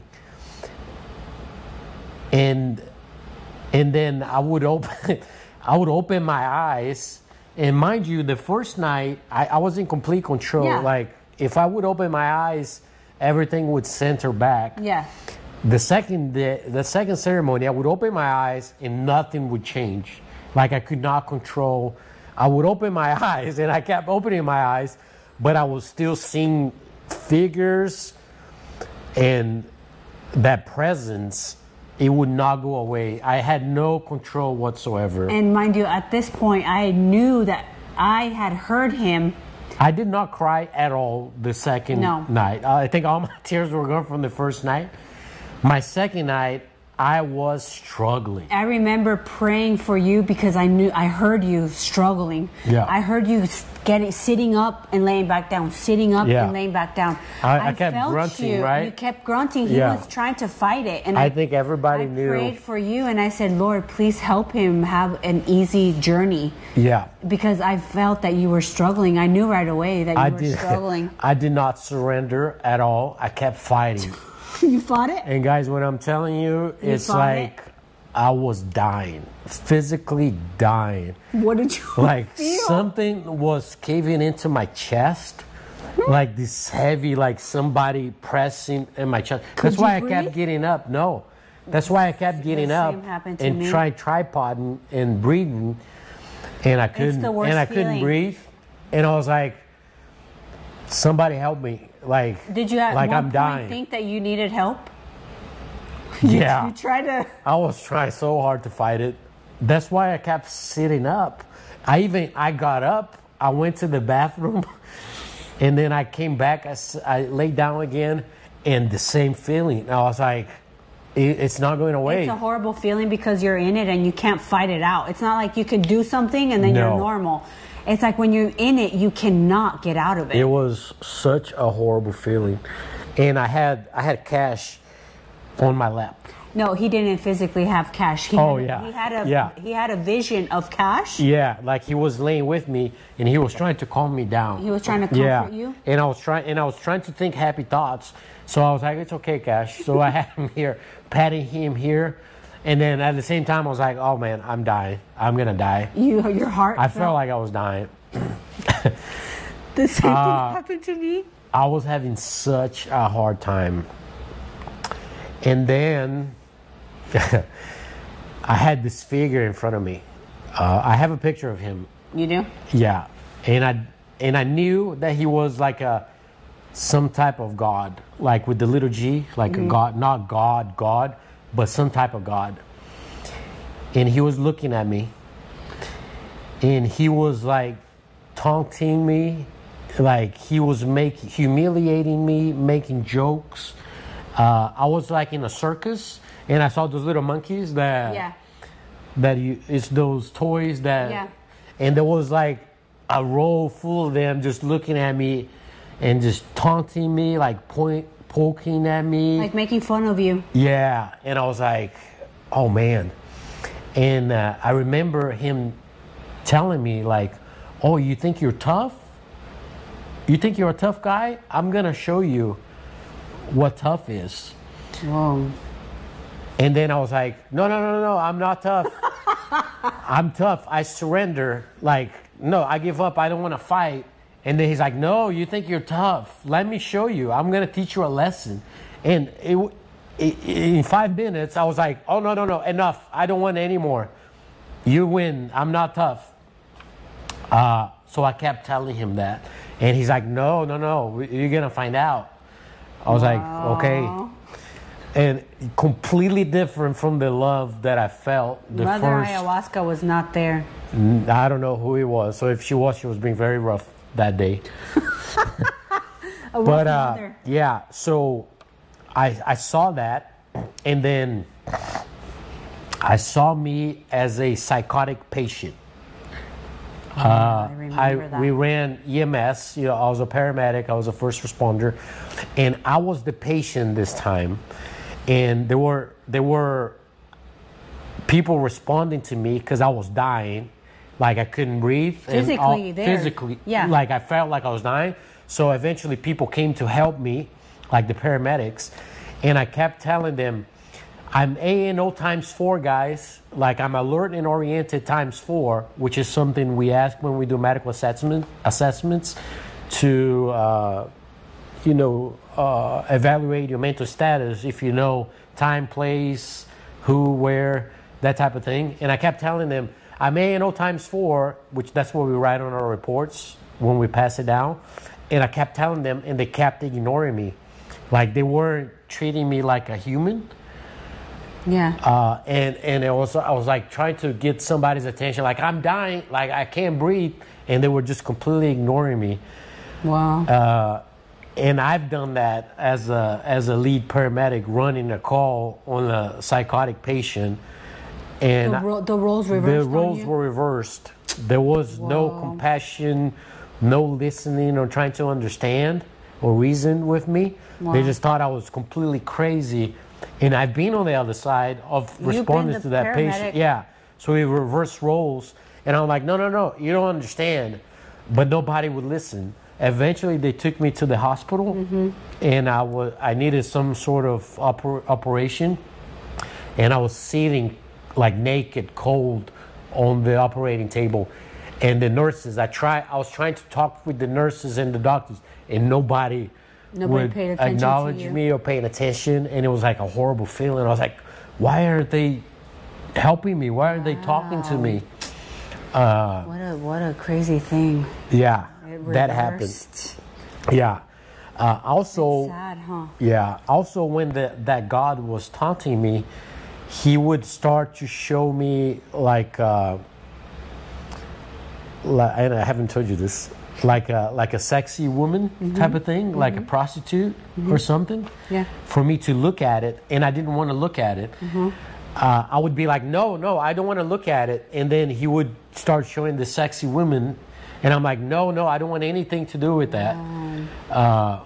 So he kind of went away. To like probe you. Huh? Yeah. Also, something that I saw myself in almost like in a past life, like long time ago, like ancient history, that I was a king. So I was a king sitting on a throne.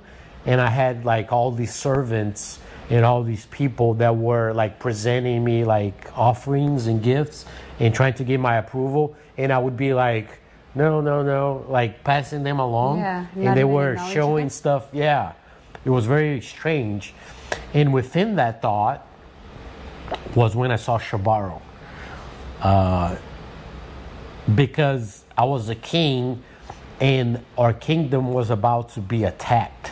Like we were gonna go to war. And I saw Shabaro because I was like, I'm not ready for war. And Shabaro was like teaching me. He was training me. Shabaro is my jiu-jitsu coach, and he's like a hard ass. I always got the impression that he didn't like me very much, but I'm attracted to like strong men, strong characters, and I admire him so much. He's like a former Green Beret. He's a former special ops guy. He's a beast as a jiu-jitsu guy. He was a drill sergeant before, so he's like, he knows how to be a hard ass. And in my visions, I saw him come to me, and he kept like pushing me, like, no, this is not good enough. You're not doing it right. And it's like I was trying to learn, getting ready for war, and then he kept telling me, I would tell him, I'm like, no, this is good. I just did what you showed me. It's good. And then he's like, no, it's Never not. Satisfied. No, he's like, I know what's coming for you. I've been there. I've been to war. You haven't. You need to do this way, and you need to keep doing it because you're not ready. And I would tell him, but I'm doing it. And he's like, no, it's not good enough. Do it again. And he just kept like being a hard ass.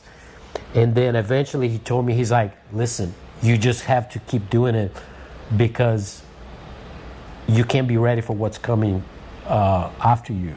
You got to be stronger than that. And then he just kept like doing the tough love, you know. So I saw, it was like so clear when I saw that. Let's see what else. I saw that. I saw I had a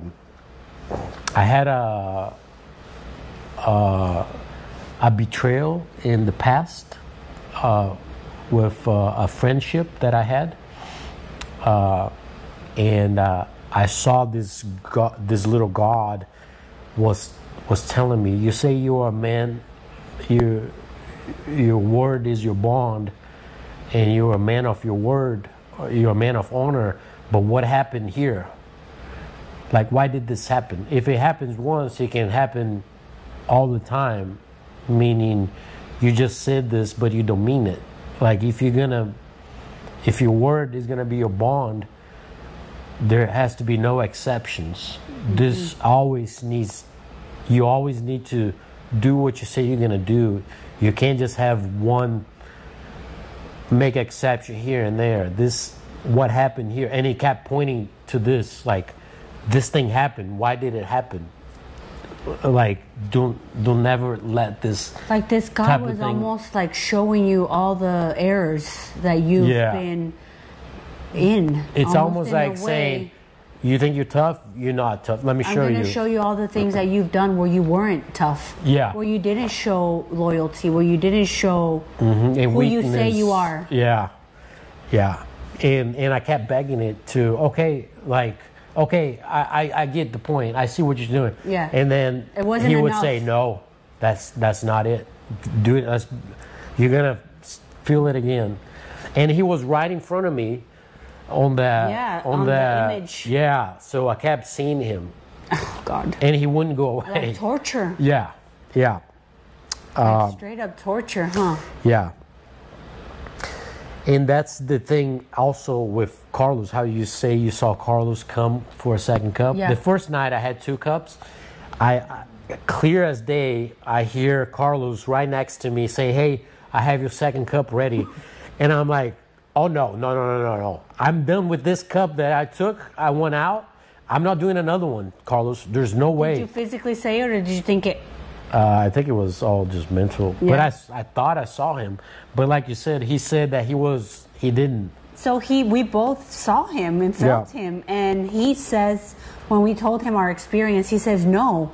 Yeah. I think he slept throughout the whole night. He said, I never got up to give you another cup. He said he never, And I felt him with the cup, and giving you heard it to me. It. Yeah, and I said no. Yeah. Oh my gosh. Another thing that I saw was, and I did not go into that because I didn't want to open the doors to any of those things, but I saw a portrait of somebody that I know, and it was a beautiful portrait. And as I looked into his eyes, it was normal eyes, but then once I zoomed in again, he turned like green, like real inside. But not like a beautiful green, like an evil green, like green and purple. And I knew that if I went inside, it was almost like it was a door to the devil. Whoa, you felt it? Yeah, like I knew the devil was there. And it was almost saying, hey, do you want to come in and check it out? Oh, wow. And then I was like, hell no. I'm not going in. I do not want to go in. They tell you whenever you do ayahuasca that where the darkness is, go into the darkness. Like, that's where you face your demons, and that's where the breakthroughs will be. So that's why he's probably saying, no, I don't want to go in there, because they tell us when you do ayahuasca, go into the door, go into the darkness. I didn't want anything to do with it. Nope. I was suffering so much already. Yeah. Like even Carlos, the day after, he's like, man, when I saw you, I was like... He knew you were suffering. He's going through it. He told me the same thing. Yeah, he's like, oh, this guy... Yeah, there's no way I would have given you another cup because I know how much you were going through it. But yeah, so I fought that. Like I did not... I had the option of going in and keep exploring that. Yeah. But it was dark. I didn't want to... I just wanted to be over. I was ready for the thing to be over. I was like, where is the sun? The sun is not up yet. Come on, come on. You were waiting for the sun to... Yeah. But eventually, it kind of... Everything faded. I kind of got into the music. Yeah. And just listened to the music and try not to think of anything else. Just think of the music. After you had gone through the really hard stuff. Yeah, through all of that. But I didn't shed one tear. It was all just struggle. It was a big struggle for you. Some people even experience what they call a shamanic death, in which they die. They go into this pitch black place. Pitch black, and then they're reborn. They see figures and all that stuff. Yeah, in this pitch black, they say that they can't see anything, but they know that their spirit is there. So they do think that they die. A lot of shamans go through that. The shamanic death. Yeah. But yeah, so that was my second day. I was out of there. Did you see anything else? Not that I can remember. I think that just about sums it up. She never came back. Mother Ayahuasca never came back. No. And when I got out of there, I was out of there. He was out of there as soon as that sun rose. He left. He's like, I'm done. I never want to see this again. And I'm usually like, I'm aware of like, I want to be a gentleman. Let me sit here until everybody leaves and the girls leave, and then I'll leave after. Nope. I was like, I'm out of here. I've seen enough. Yeah. And I what happened afterwards? After you left? Nothing. I didn't want to talk to anybody. You didn't want to be in the dark? Remember, you didn't want to close your eyes? At night, it gets really dark. When I went to sleep, I did not want to close my eyes because I didn't want to go into that again because it was dark, like physically dark, and I did not want to close my eyes to go to sleep. So I was trying to sleep with my eyes open, but then when I would start to fall asleep, I was like, no, I don't want that.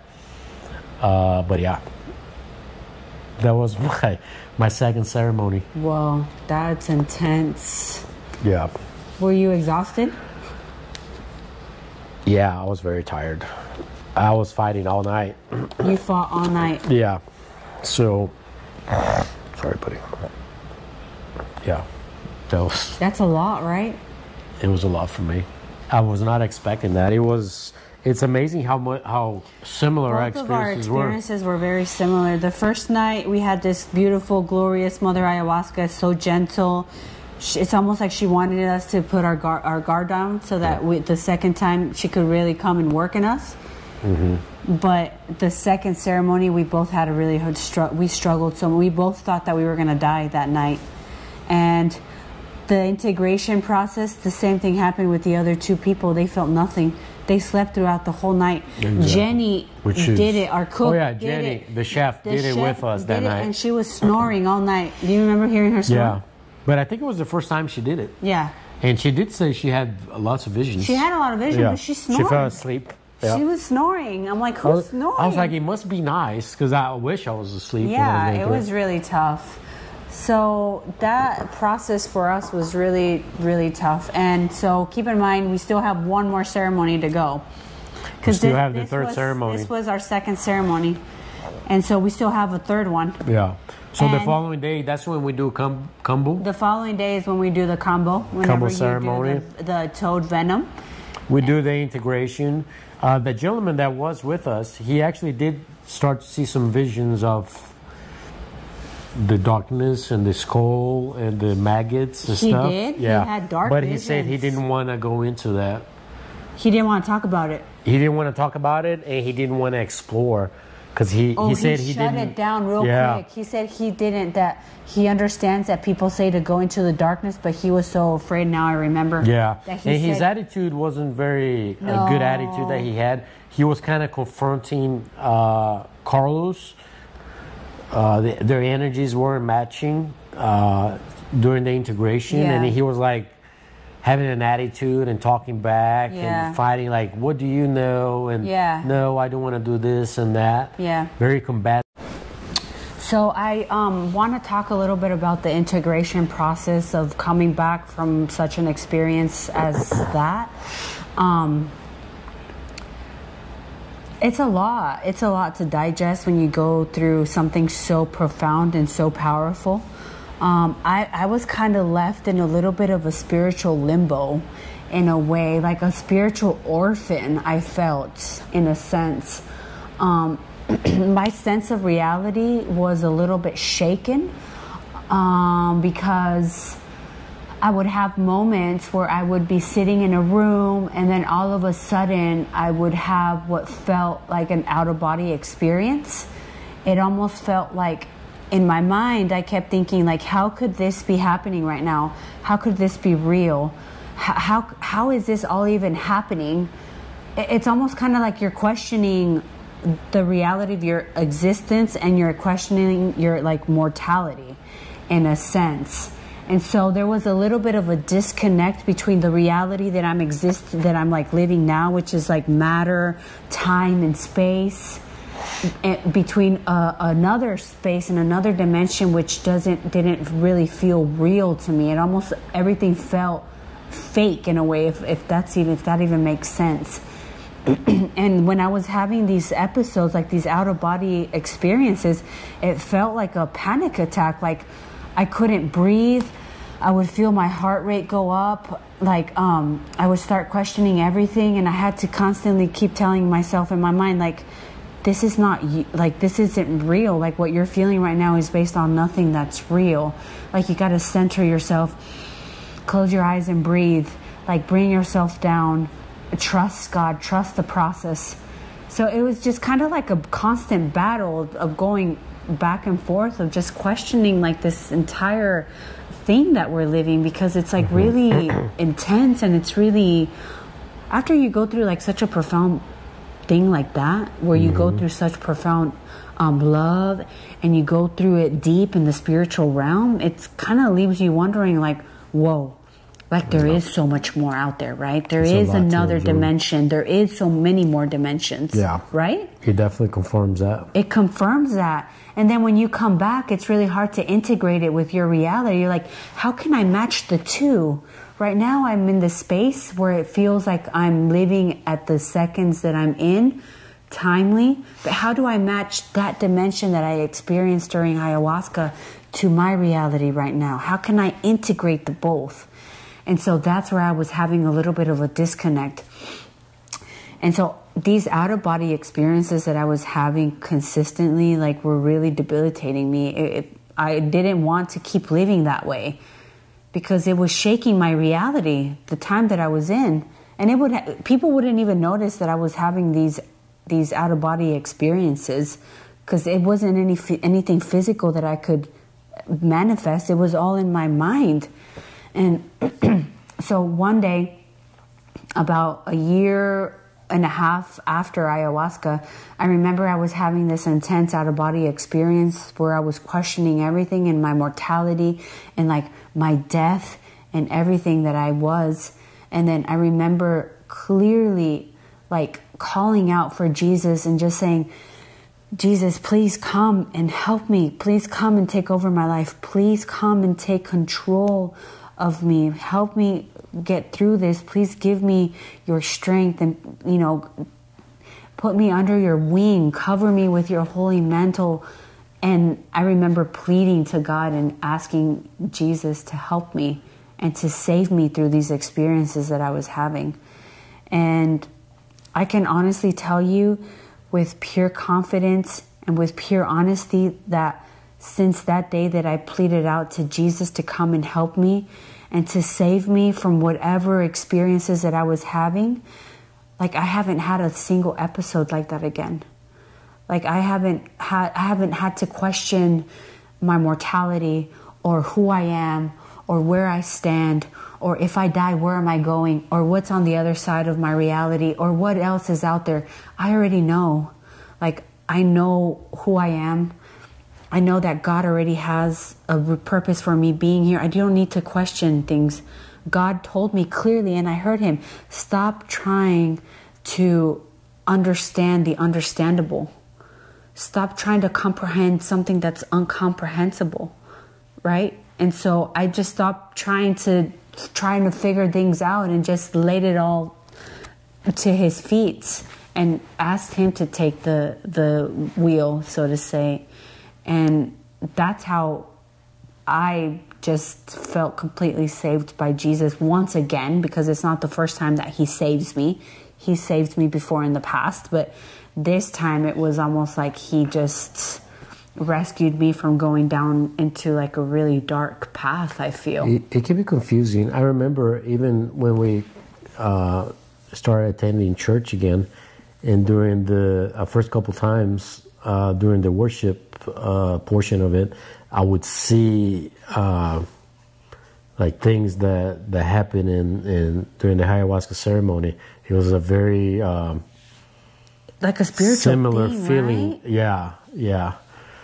And we didn't even talk about the third ceremony. Oh, yeah, true. We kind of skipped ahead. Yeah, I went ahead of myself. So that's where I am now. I'm super integrated, and I like got closer to God, and now I'm activated for Christ, and I'm on this extreme journey of just, diving deep and just living a pure life for Christ.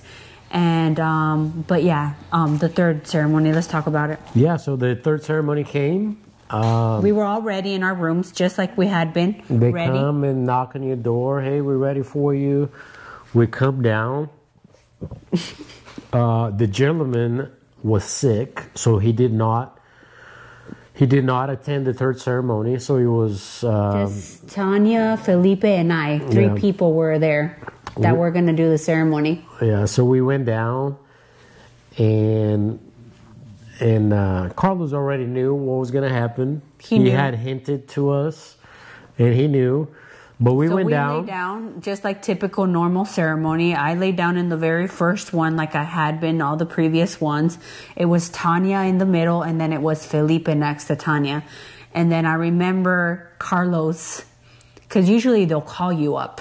But then I remember I'm just laying there and I'm thinking to myself, oh my God, I don't know what to do. I don't know if I want to go through this. My body was... First, he does offer the rapé. Yeah. We did rapé the third ceremony. I did rapé. Yeah. We did rapé the third ceremony. So he came up to us and he said, I'm going to give you guys rapé. Would you guys like it? Because he knew that we were going to need it for that third ceremony. And so we agreed and we did rapé. And then you lay down. A few minutes later, but in the meantime, I'm struggling physically, mentally, spiritually, everything. My body was telling me that I didn't want to do this again. And we knew that Tanya needed another ceremony. Yeah, she hasn't gotten what she was there for, so she was definitely going to do it. Yeah. And then Carlos, usually he calls you by name to come and get it, but he was like almost kind of like buying time. And then he's like... It took a while for him to do it. And then he's like, you don't have to do this if you don't need it. Don't feel obligated. If you feel like you already got what you came here to get, you don't feel obligated to get to do it. Yeah. So he called you over first? No, he didn't call me over. They came to my bed and they kneeled down. Him and Marcela. They came real close to me. They're like, so we know that you have gone through a lot. Yeah. And that you went through a very big process. We just want to come here and offer you. You don't feel obligated to do this, but would you like to partake in the third ceremony of ayahuasca? Yeah. And I looked at them and I said, no, I'm done. I think that I already received what I came here to receive. Thank you so much for offering, but I don't think I want to do this anymore. And then they said, okay, we totally understand. We knew what your answer was going to be, but we just wanted to make sure. They already knew because they know these things. And so they told me, they're like, feel free that if you want to stay here for with the rest of the group, you can stay here, sleep in the tent, or you can feel free to go back up to your room so you can rest all night and have a good night's sleep. And so, I made my decision to get up and leave because I went to your room? I went to my room. I didn't want to be there. But I had a feeling in my heart that Felipe wasn't going to do it. And I knew he was going to stay in the tent. But we didn't know. We didn't talk about it. We went, let's see what happens. No, but I knew he was going to stay in the tent also for Tanya. Because he wasn't going to let the other girl do it by herself. Yeah. So now say your experience. So Tanya did go ahead and take because the they went ayahuasca. to her and they gave it to her. And then when they came to me, it was the same thing. And then I told them, I was like, no, I'm not going to do it. And then they're like, we know. We know you had enough the other day. And I asked them if it was okay for me to just stay there with Tanya because I didn't want her to be by herself the whole night. So I just slept there and I stayed there until the sun came up. Did Tanya go through anything that night? I think she had some visions. Right? Yeah, I think it was better for her. But I just stayed there listening to the music all night. Fell asleep, in and out of sleep because of the sounds. But that was we didn't partake on the third ceremony. No. I didn't really want to stay in the tent because it was bringing a lot of flashbacks to me. Yeah, what I had gone through, and I didn't want to be there. I was too. I was very like, let me keep my eyes open. I know. And I did not want to sit in front of that figure, so I went somewhere else. Yeah, I moved my bed. It wasn't like next to it. Make sure it wasn't in front of him. I didn't want to mess with him.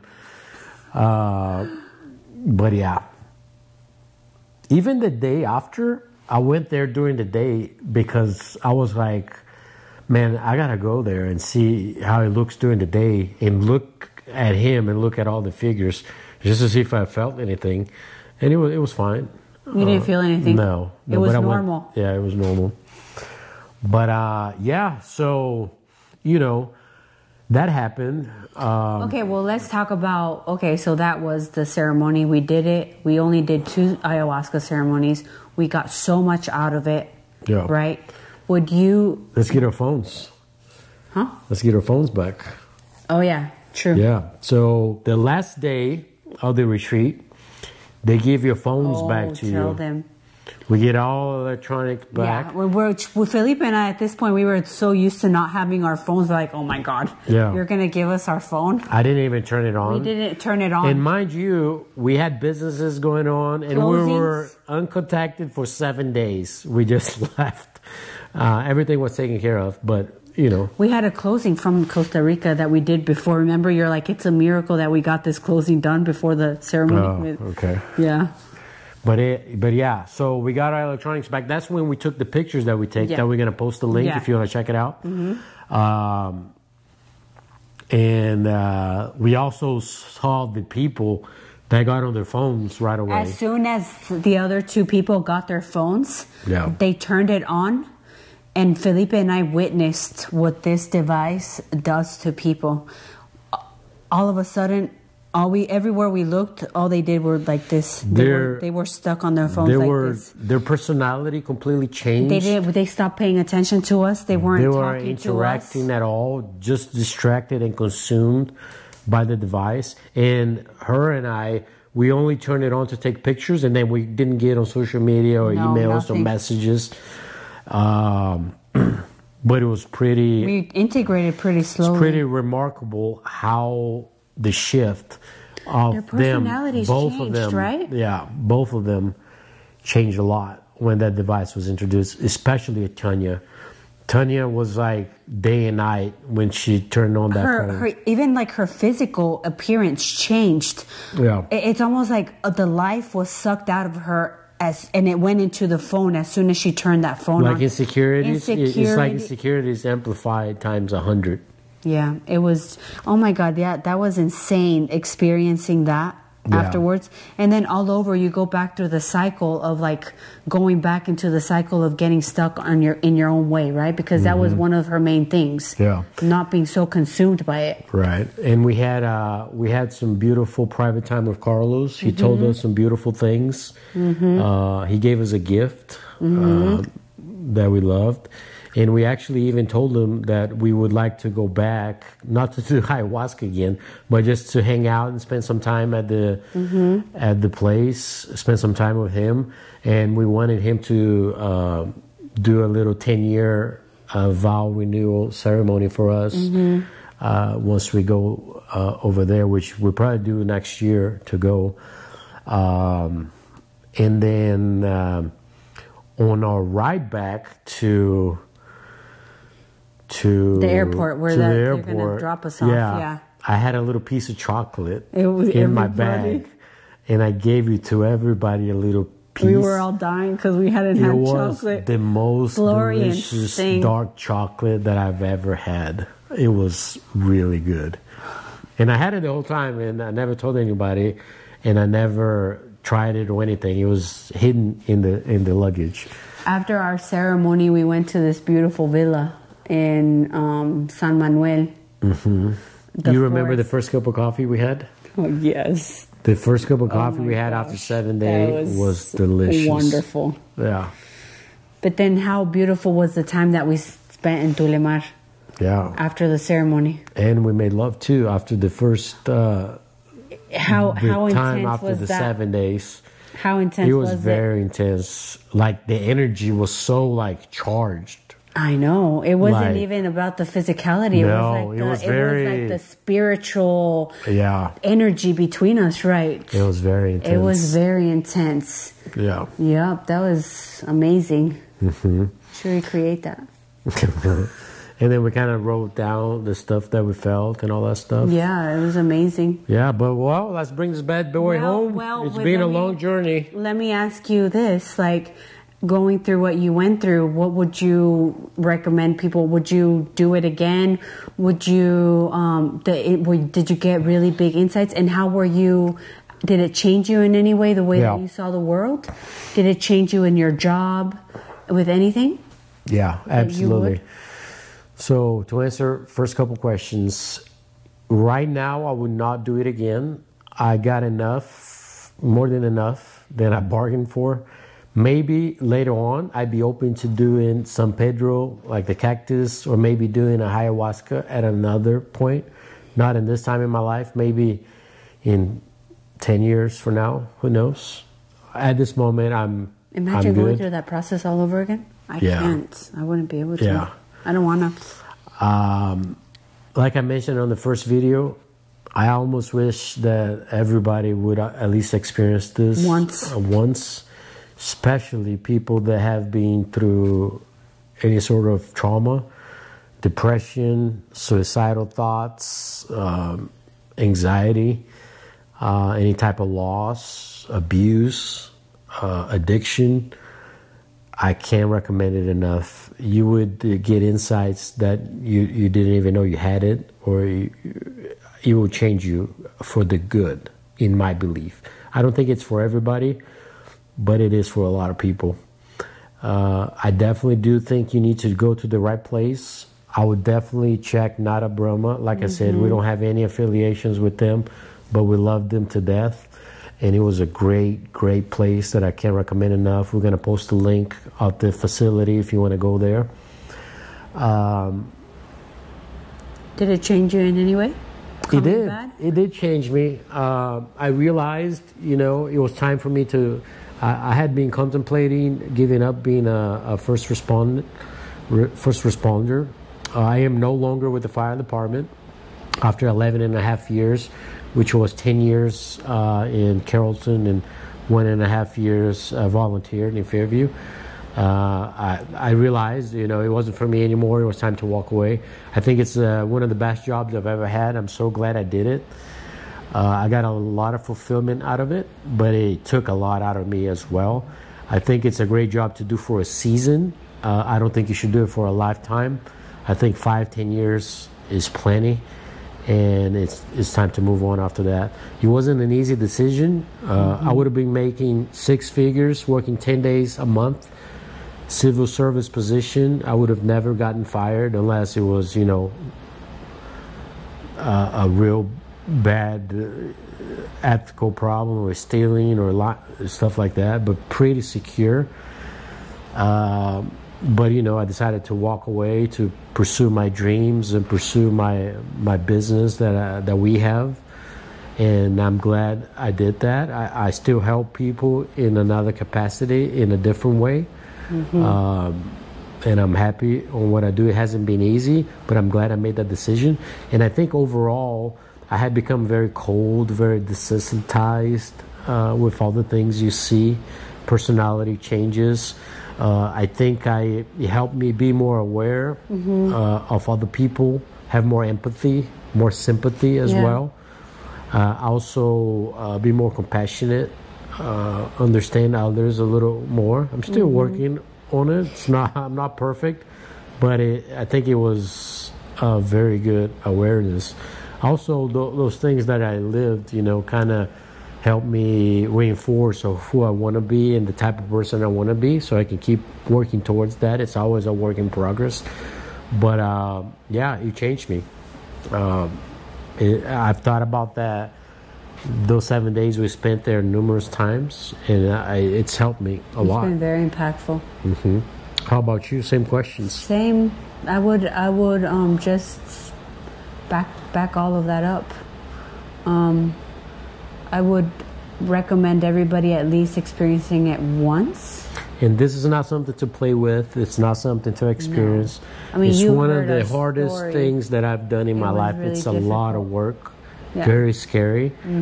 But if you are truly looking to improve yourself or heal from anything that's inside of you that you need to move on,